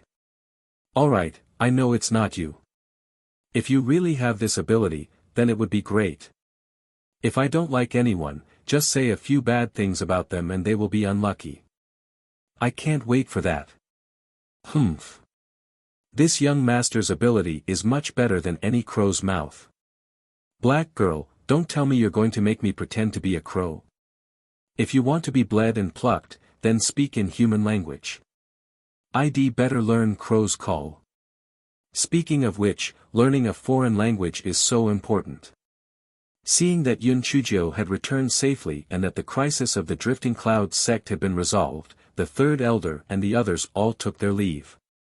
Yun Xiaotian was anxious to ask Yun Chujio some details, so he did not ask her to stay. Yun Chu checked Yun Chujio up and down and only felt relieved when she found that there was really no wound. Yun Chusher, on the other hand, had been curiously sizing up the little black bird. The little black bird had a proud look on its face and its neck was raised high. It did not even look at the crowd. Little Black, what on earth is going on? Is it really your master who has come? Yun Xiaotian still did not believe it. Grandfather, don't worry. That elder Su definitely won't dare to come and look for trouble again. I'm so hungry, can you let me have dinner first? I'll report to you after dinner. Yun Chujio said pitifully while holding her stomach. Wah, WWA. Little Black was immediately energized when it heard that it wanted to eat. Everyone couldn't help but twitch the corner of their eyes. It was likely that Little Joe's spiritual pet was also a foodie. Forget it. It's getting late. You can go and rest after eating.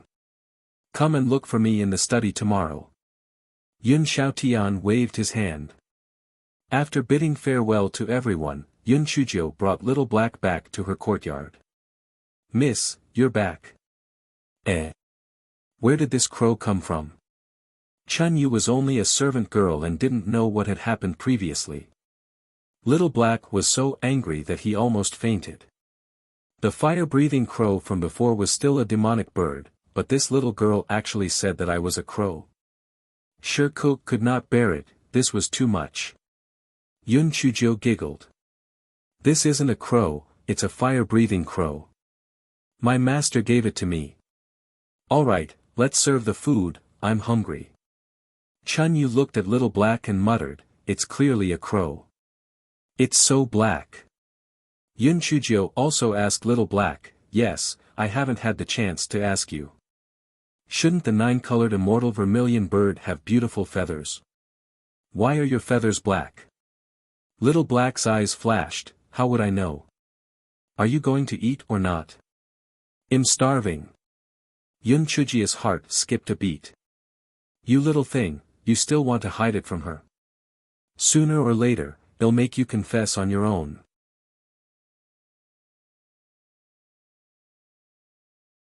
She and the bird began to eat like a whirlwind, leaving Chun Yu dumbstruck. Needless to say, her own miss was a foodie. How could this new bird be so good at eating? How did such a small body fit so many things in? After she and the bird had their fill, Yun Chujio took a hot bath and fell asleep soon after lying on the bed. The next morning, Yun Chujio was awakened by a loud noise. Yun Chujio jumped out of bed in fright. Oh my God, an earthquake. Or did Venus hit Earth? Just as Yun Chujio was about to escape through the door, where's the door? The slag on the ground seemed familiar. Wait. What the hell is that thing with a halo at the door? Fuck. A gigolo. It's that damn gigolo again. Could it be that this gigolo was not compatible with her door? Why did he have to smash her door every time? Di Biming stared at Yun Chujio with a gloomy face, not saying a word. Fuck. I don't owe you money, who are you pulling a long face for? Get lost. Di Biming said coldly.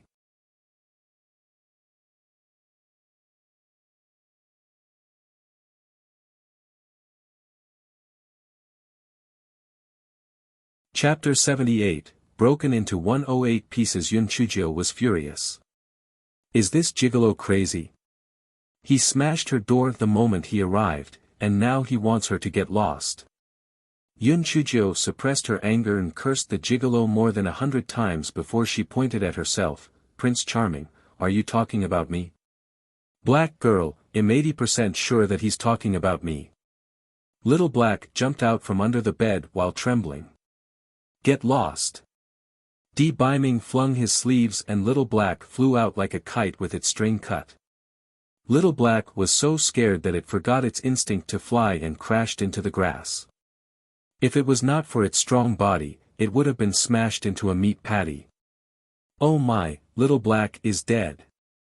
Little Black is black-hearted, but this fiend is black-handed. Little Black decided to list Di Biming as the #1 fiend that could not be provoked.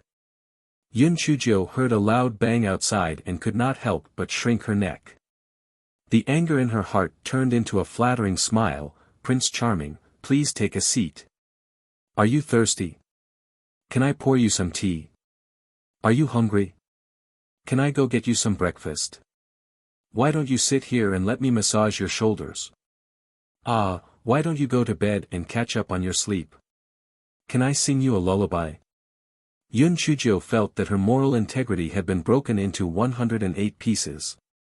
Di Biming did not react at all.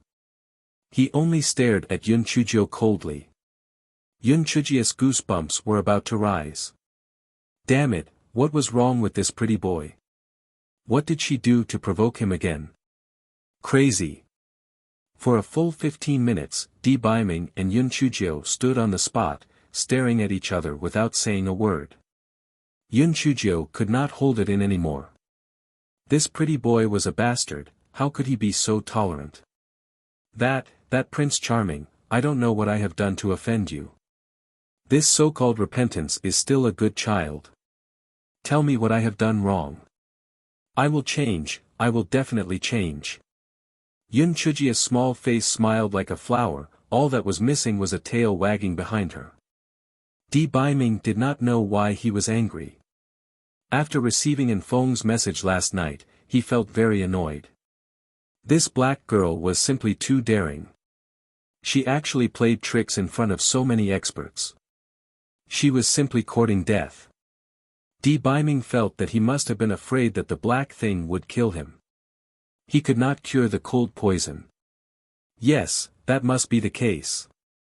What's so good about this black crow? Not only is it ugly, it's also a useless trash. Di Biming waved his hand, and the sad little black bird was brought back into the house by Di Biming.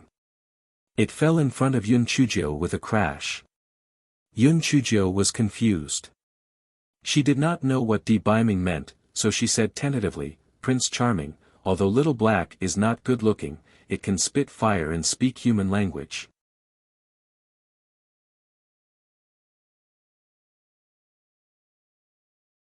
I heard that it's a 9-colored immortal vermilion bird. Little Black was so angry that it was about to die. You stupid woman, you've revealed your true colors. Aren't you afraid that he will kill people and steal the bird? Yun Chujio glared at Little Black. How could Little Black not see through us? He might as well say it himself. Di Biming raised his eyebrows. Didn't you tell others that this is a fire-breathing crow? Prince Charming, can others be like you? What's mine is yours. If you want Little Black, I will give it to you immediately. Yun Chujio lifted Little Black's short wings and passed it to Di Biming in a flattering manner. Di Biming suddenly felt that the sky was blue and the clouds were white. The irritation in his heart was swept away and the corners of his mouth curled up. You can keep this useless thing for yourself. Although it might not be a 9-colored immortal vermilion bird, it should be better than a fire-breathing crow.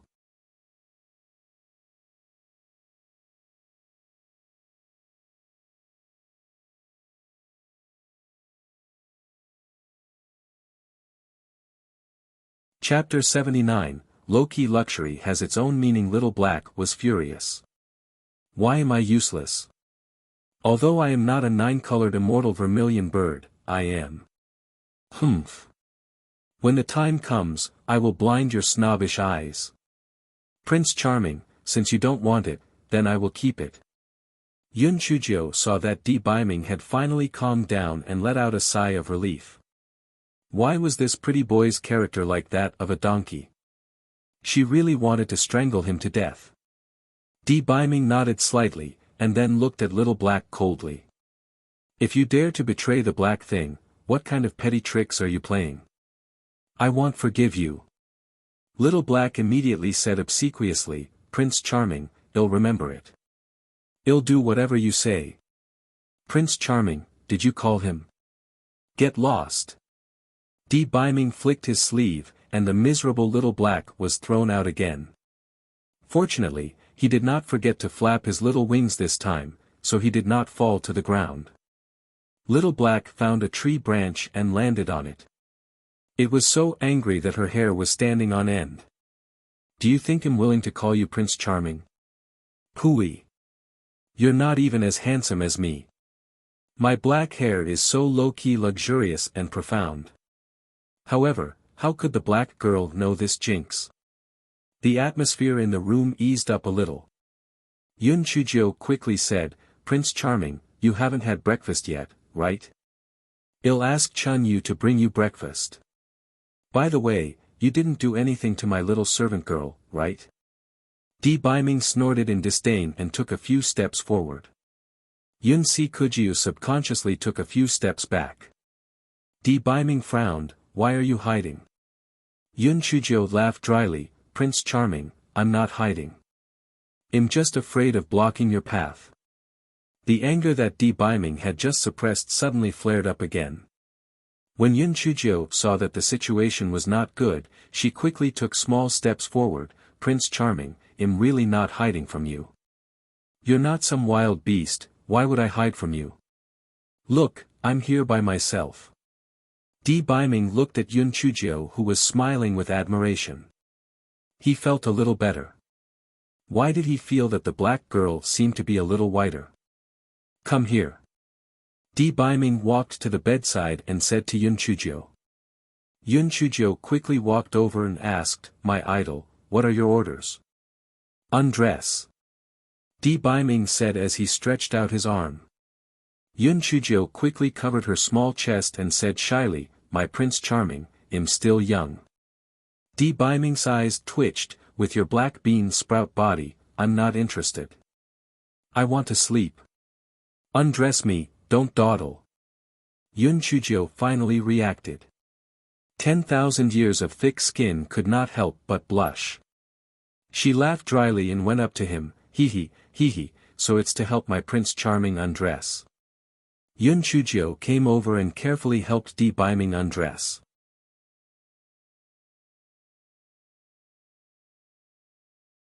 It was really strange.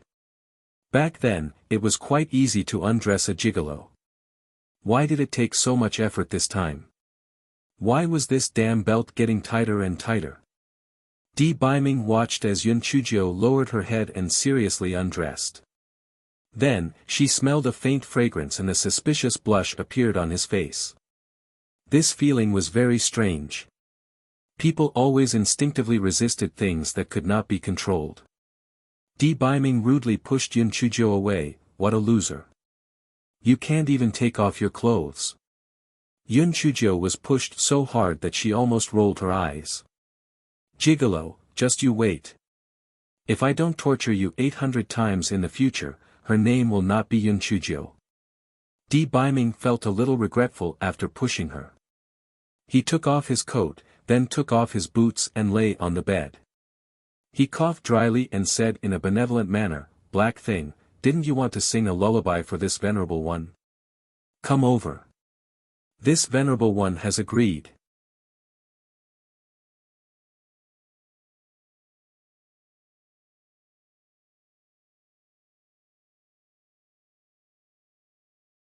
Chapter 80, she must have fallen in love with me. Yun Chujia's heart was like 10,000 divine beasts whizzing past her. Pretty boy, look at what you're trying to say. I'm singing a lullaby for you, and I still have to be grateful to you. Yun Chujio rolled her eyes. Pretty boy, very good. Today, I'll let you witness my singing voice. Yun Chujio had a grateful look on her face. Prince Charming, since you're so kind to let me sing, then I'll sing. Please close your eyes and listen. Soon, you'll be able to fall asleep. Di Baiming closed his eyes as expected. After traveling for a whole night, he was indeed very tired. As soon as he closed his eyes, he was slightly sleepy. Yun Chujio smiled slyly and then sang cheerfully, "The vast horizon is my love. Flowers are blooming at the foot of the green mountain. What kind of rhythm is the most swing, and what kind of singing is the most joyful?" Yun Chujio was so excited that she even started to twist. "You are the most beautiful cloud in the horizon. Let me keep you with my heart." Di Baiming was so angry. "Is this a lullaby? Change it." "Okay, I'll sing you a quiet song. Please close your eyes. This song will satisfy you," Yun Chujio said ingratiatingly. Di Baiming snorted and closed his eyes. Yun Chujio rolled her eyes, then stretched her neck and started to howl. "Even if I die, I still want to love. If I don't express my feelings thoroughly, I won't be happy. This is the only way to express my feelings. Even if I die, I still want to love." Di Baiming was so shocked that he almost jumped up from the bed, let alone sleeping. "Shut up. Is this a lullaby?" Yun Chujio pouted, feeling wronged. "Prince Charming, I only know these two songs. If you don't like it, then I won't sing." Di Baiming glanced at Yun Chujio. "Black thing, if you dare to lie to me, hmph. Get out." Yun Chujio cursed in her heart. "I lied to you. It would be better if you were angered to death." Yun Chujio cursed in her heart, but she wore a smiling expression on her face. "All right, my idol, I'll get out of here nicely. Have a good rest." The corners of Di Baiming's mouth curled up and he closed his eyes. Even if he died, he still wanted to love her. How deep was their relationship? Was this the only way for her to confess her love? It seemed that Black Thing really loved him to death. She was using her singing voice to confess her love to him. Although Black Thing was a little younger, a little darker, her spiritual power was a little lower, and she was a little stupid when she did things, but, she wasn't that annoying. Yun Chujio walked to the outside and saw that poor Chun Yu had fainted on the ground just like the last time. She did not know if it was due to fear or because the gigolo had knocked her out. Yun Chujio sighed slightly. It was better to let Chun Yu continue to sleep. The gigolo had a temperamental personality.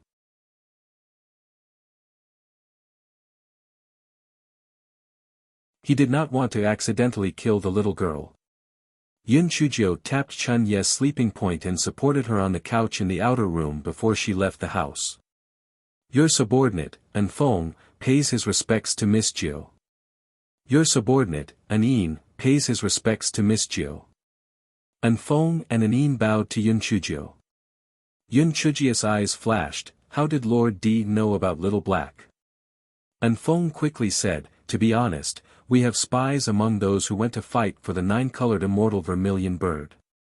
That man in black was also disguised by our people to let Miss Jiu get away." Yun Chujio thought for a moment and believed in Feng's words. After all, the timing of the man in black's appearance was too coincidental. If it was a gigolo who disguised himself, it would make sense. After all, they were all very powerful. Oh. Then why did they help me? Yun Chujio stared at An Feng and asked. An Feng's heart tightened. "Miss Jiu, although our Lord didn't tell us, in our heart, you are our Lord's lady. We naturally have to protect you."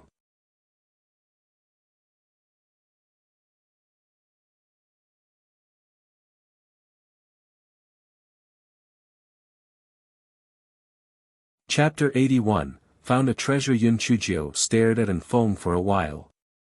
Seeing that there was nothing unusual about Anfeng, she changed the topic. "I'll go get breakfast. You guys guard the courtyard. Miss Jiu, don't worry." Anfeng secretly let out a sigh of relief. This black girl's aura was so scary. Fortunately, I had already made up an excuse.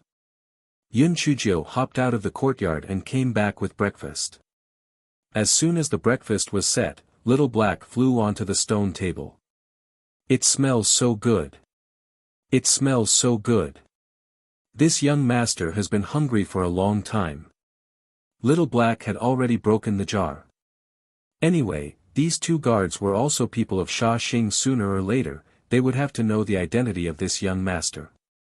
Anfeng and An were shocked. "You can talk." Little Black proudly raised his neck. "TSK. This young master knows a lot. What is this?" Anfeng looked at Little Black and smiled contemptuously. You probably can't even defeat an adult fire-breathing crow, right? Only Miss Jiu is kind enough to take you in. Otherwise, who would want you?" Little Black rolled his bean-like eyes, but he did not choke. Instead, he turned his anger into appetite and buried his head in his food. Yun Chujio could not help but feel surprised. Why did Little Black change his character? It was really strange. The three people and a bird swept up Remnant Cloud and finished their breakfast. Anfeng let out a burp and suddenly spat out a purple fireball at Anfeng. Anfeng was not on guard, but his cultivation was high after all. He jumped up and dodged Little Black's fireball. "You black-hearted person. How dare you scold this young master? I'll burn you to death." Little Black spat out a fireball as he cursed. Anfeng cried out in shock, "Purple fireball. Heavens, Miss Jiu, you've picked up a treasure." When Yun Chujio heard the words "picked up a treasure," she immediately perked up and hurriedly stopped the little black bird. "Anfeng, what do you mean?" "Miss Jiu, ordinary spirit beasts can only use their innate abilities after they are at least 1 year old. Little Black has only broken through the shell for a day and you can already use magic. It's obviously unusual. Besides, what it spat out was a purple fireball. Do you know what this means?" Yun Chujio's eyes were sparkling. "What does it mean?" "This means that the fireball it spat out contains the power of lightning. Both demonic beasts and spiritual beasts are born with a fear of the power of lightning. Therefore, in future battles, your spiritual pet can fight above its level. Moreover, as its level increases, its advantage will become more and more obvious." Although Yun Chujio's heart was bubbling with joy, she said, "Ah, I thought it was something amazing. Isn't it just the power of lightning? I also have it. What's the big deal? It's really strange." Anfeng touched his nose.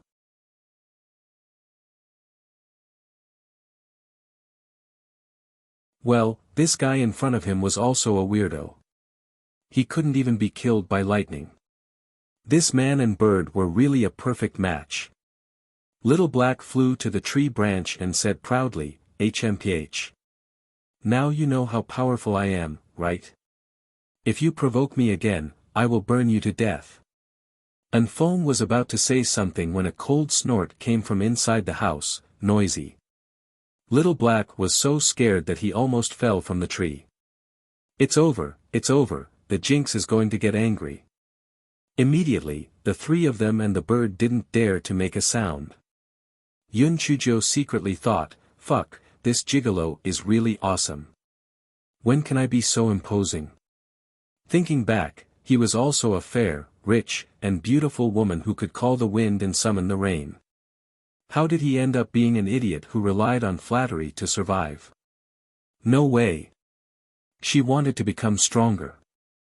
Regardless of whether it was to protect the Yun family or for herself, she had to become stronger. Yun Chujio secretly touched the plate that Elder Sun gave her, the Spirit Radiance sect. Yes, Spirit Radiance sect. No matter what, she had to enter Spirit Radiance sect to cultivate. Even in his dreams, Di Biming would never have thought that Yun Chujio would make such a big decision just by saying the word noisy.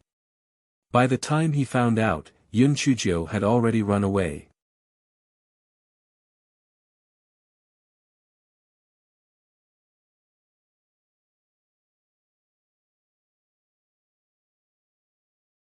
Chapter 82, Where are the tea eggs? Just as Yun Chujio's thoughts were running wild, an phone whispered, "Miss Chio, someone is here." Yun Chujio frowned. Who was it? There was a dangerous person lying in her room. Yun Chujio quickly went to the door and looked up. It was housekeeper Ji. "Miss Chio, the master wants you to go to the study." Housekeeper Ji bowed and said respectfully. "Okay. I'll be there soon." Yun Chujio sent housekeeper Ji away and returned to the courtyard. "An phone, I need to go to grandfather's study room. The two of you guard the courtyard well. Don't let anyone in and don't give me any trouble." An phone and nodded in agreement. Little Black obediently said in its consciousness, "Little Black girl, don't worry.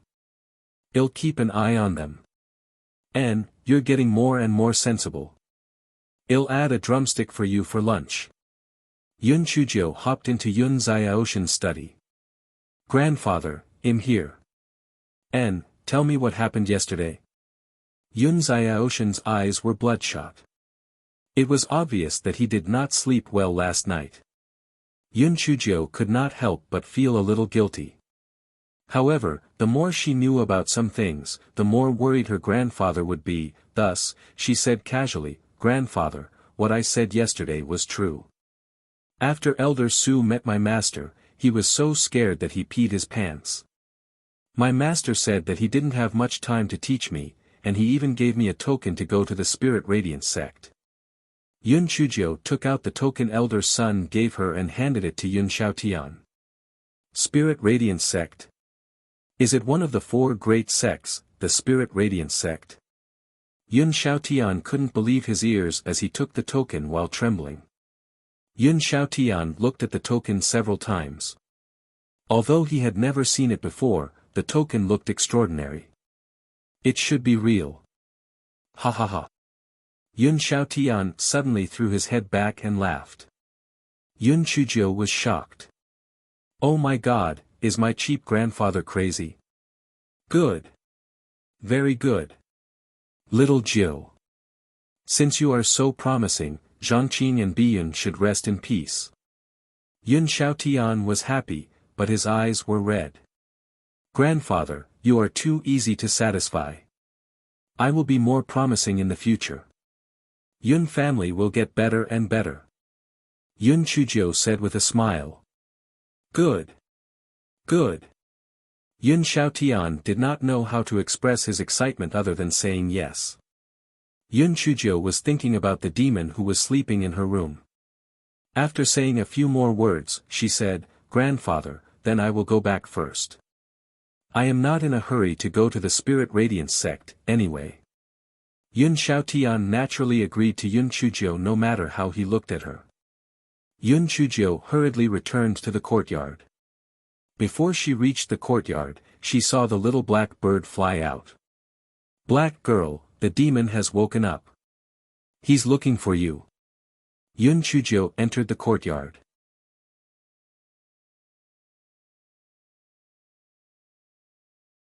An phone came up to her with an anxious expression.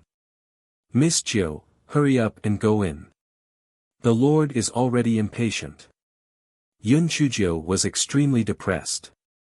Could it be that this damn gigolo was still angry when he woke up? "Idol, you're up." Yun Chujio ran into the house. Di Biming sat on the chair with a depressed look on his face. "Where did you go?" I went to grandfather's study just now and explained what happened yesterday." Yun Chujio felt that the scene in front of her was a little strange. Why did it look like her husband interrogating his cheating wife? "Yes, I'm hungry. Prepare the food." Yun Chujio was like a hard-working bee. She arranged the breakfast in the food box and said politely, "Prince Charming, please have your meal." Di Biming glanced at her and asked with dissatisfaction, "Why are there no tea eggs? By the way, what did you mean by giving me a tea egg last time?" Yun Chujiu stumbled. What did she mean by giving him a tea egg? Did she want to tell the gigolo that it was a bastard? Oh my, she really dug herself a big hole.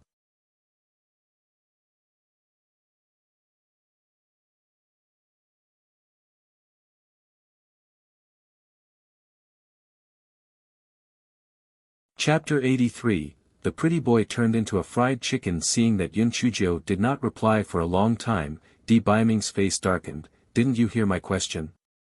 Or are you giving me the tea egg because you have bad intentions?" Yun Chujiu could not find any good reason and laughed dryly. "Speak. What does the tea egg mean?" Di Biming thought of the tea egg that he had eaten for a few days and could not help but become angry out of embarrassment. His face was so gloomy that it was scary. Yun Chujiu was about to cry. At that time, she just wanted to have a good time. Who would have thought that this gigolo would have such a good memory? Tea eggs, tea eggs. Tea eggs were made from eggs. The eggs were laid by chickens. Wait, I got it. Yun Chujia's small face turned red. She grabbed the corner of her clothes and said shyly, "Prince Charming. Actually, I'm embarrassed to say it." Di Biming raised his eyebrows. "Say it." "An egg is the crystallization of the love between a rooster and a hen." My Prince Charming, you know it." Yun Chujiu lowered her head and her small body trembled. Di Biming was stunned for a moment, and then his face turned red. He coughed dryly, "You're still young and don't know how to learn. Go out." Yun Chujiu covered her face and ran out. She squatted on the ground and laughed until her stomach hurt. Damn, she could be really shameless in order to survive. Di Biming finished his breakfast and called Yun Chujiu to clean up. "Tell me everything that happened yesterday." Di Biming leaned on the chair. "Yesterday, I went to the demon beast forest with my brothers and sisters, and then I met the Bai siblings." Yun Chujiu told him everything, but she subconsciously hid the matter about the token. "Bai family? Drifting Cloud sect? These scum made you so miserable. They're really useless." Di Biming glanced at Yun Chujiu with disdain. "Prince Charming, I've only cultivated for a few days, okay? When I can release the power of lightning, it'll torture them to death." Yun Chujiu straightened her small body unwillingly. "Humph. Only at the 4th level of spirit enhancement can release the power of lightning. I see how long it will take you to break through to the 4th level." Di Biming's contemptuous tone was like the last straw that broke the camel's back. Yun Chujiu was already very angry today, but now that she heard Di Biming say this, she subconsciously used the cultivation technique from Thousand Illusions of Lightning and raised her hand. A bolt of lightning struck towards Di Biming. The distance between the two was extremely close, and Di Biming was caught off guard. Even though Di Biming hurriedly dodged more than half of the attack, he was still struck by the lightning in his hair. A burnt smell filled the room. An Feng and an Yin, who heard the commotion outside, were shocked. "Lord Di, what happened? Get lost."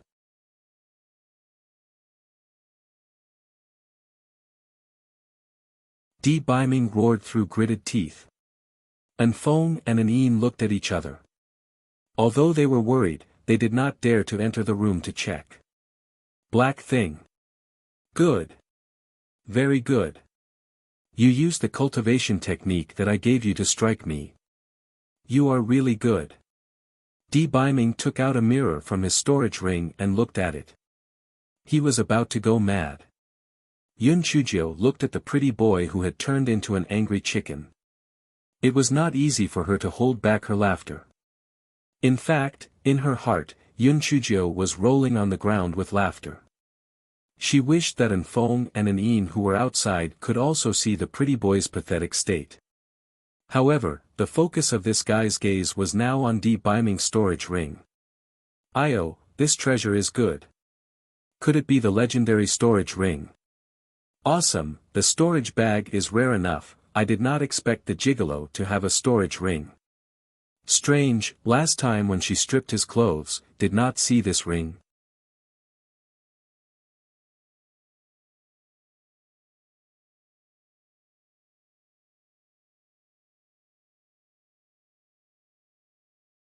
Chapter 84 Storage Ring. Yun Chujia's eyes lit up as she looked at the storage ring on Di Biming's finger. She secretly thought that the gigolo must have put a lot of good things in it. The gigolo was really rich. It would be great if she had a storage ring, even if she had a storage bag. It was said that that thing could keep warm and fresh. It was even more awesome than a refrigerator. If he had a storage bag, wouldn't he be able to eat fresh fruits and food at any time? Di Biming saw that Yun Chujio did not show any reaction after getting into trouble. He was even more annoyed. Black thing. Are you mute? Ah. Idol, didn't you say that only those at the 4th level of the spirit enhancement realm could release their spiritual power? I just wanted to test it out. Who would have thought that I would really create a bolt of lightning? Idol, you are knowledgeable and knowledgeable. What is going on with me? Yun Chujio asked flatteringly. She secretly led the rhythm astray. Di Biming frowned. Yes, the black thing was only at the 1st level of the spirit enhancement realm. How did she release her spiritual power? My Prince Charming, also, those old guys can't see that I have spiritual power. What's going on? Yun Chujio saw that Di Biming's attention was indeed diverted, so she quickly added fuel to the fire. Only then did Di Biming realize that he had a preconceived idea. If he didn't know beforehand that the black thing could absorb the power of lightning, he really couldn't see that the black thing had spiritual power. How could the things that happened to the black thing be so strange? Prince Charming. Prince Charming. Yun Chujio saw that Di Biming did not speak for a long time, so she could only call out tentatively. Di Biming smelled the burnt smell of his hair and raised his eyebrows. Well, your situation is a bit special, I'm afraid. Afraid of what? Yun Chujia's little heart was raised. I'm afraid your life is in danger. Black thing, you have to report your situation to me at any time. Otherwise, I won't be able to save you. Do you understand? Yun Chujio immediately nodded, yes. Yes. Prince Charming, they'll listen to you. Prince Charming, then I won't live long, right? Sob, I'm only 14. I'm still a flower bud that hasn't bloomed yet. I don't want to die.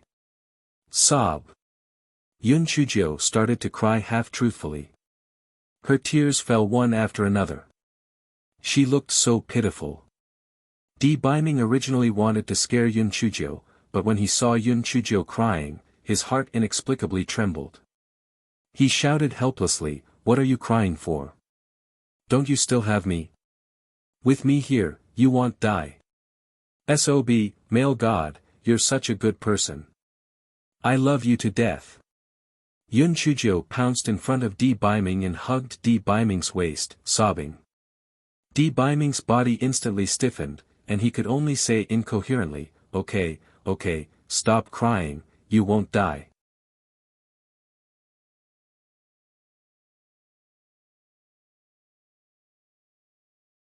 The scourge lives for 1,000 years, you can live for 10,000 years.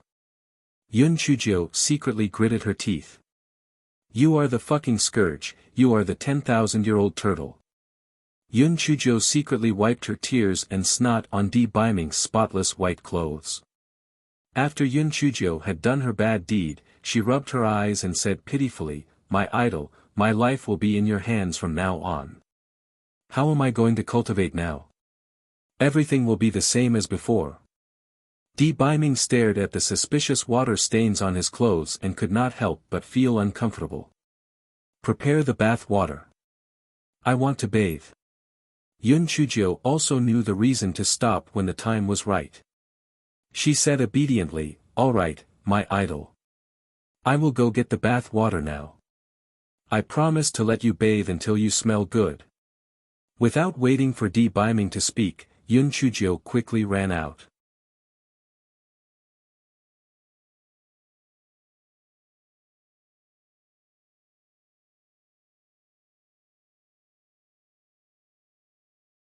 Chapter 85, I was just drawing for fun, Miss Jiu, what happened just now? Seeing Yun Chujio come out, An Feng quickly came up and asked in a low voice. Nothing happened. Your Majesty wants to take a bath, he'll find someone to get the bath water. You guys hide well.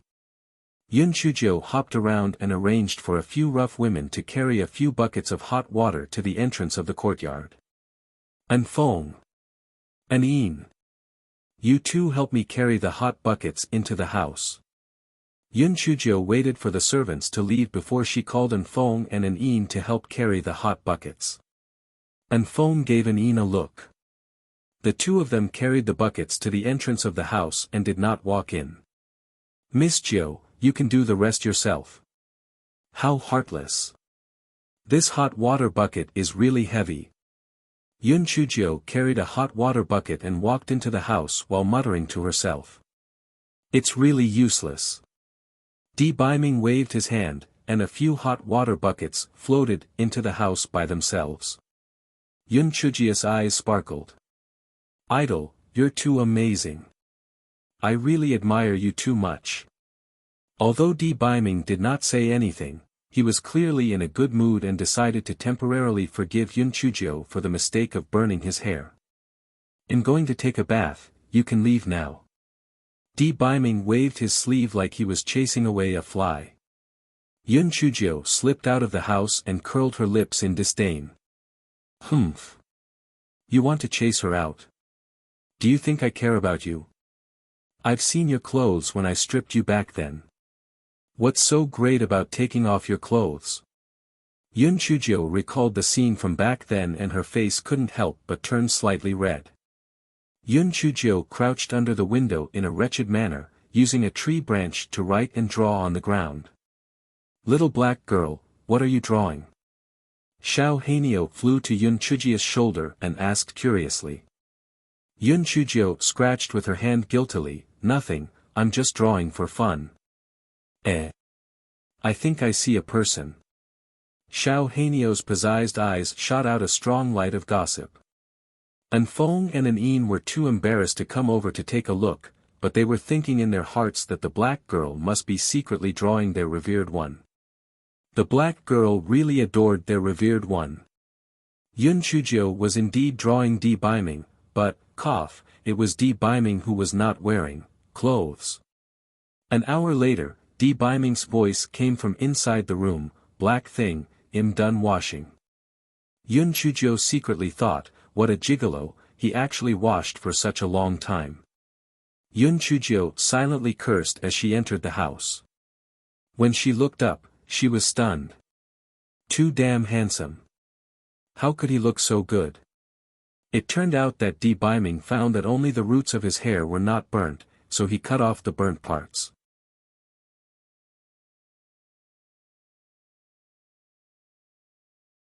The messy short hair made Di Biming look even more unruly and handsome. Di Biming was slightly embarrassed by Yun Chujio's infatuated gaze, but he was very proud in his heart. He coughed dryly and said, HMPH. I'm warning you not to covet me. Wipe your saliva. Yun Chujio subconsciously wiped her saliva with her hand, but there was nothing in the end. Only then did she realize that she had been tricked. However, this guy was very thick-skinned. He naturally put down his hand and said, Prince Charming, I'm not covet your beauty. I'm admiring it. Everyone has a heart for beauty. Di Biming was in a good mood and did not argue. I still have things to do. Cultivate well and they'll check your progress in a few days. If you're lazy, HMPH.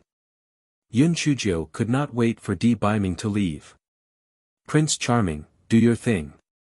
I'll definitely cultivate well and reach the second level of spirit enhancement as soon as possible. I won't let you down. Okay. Di Biming nodded in satisfaction. Oh right, my Prince Charming, why do you always smash my door every time you come? Ah, I am not worried about the door, I am just afraid that your hand will hurt.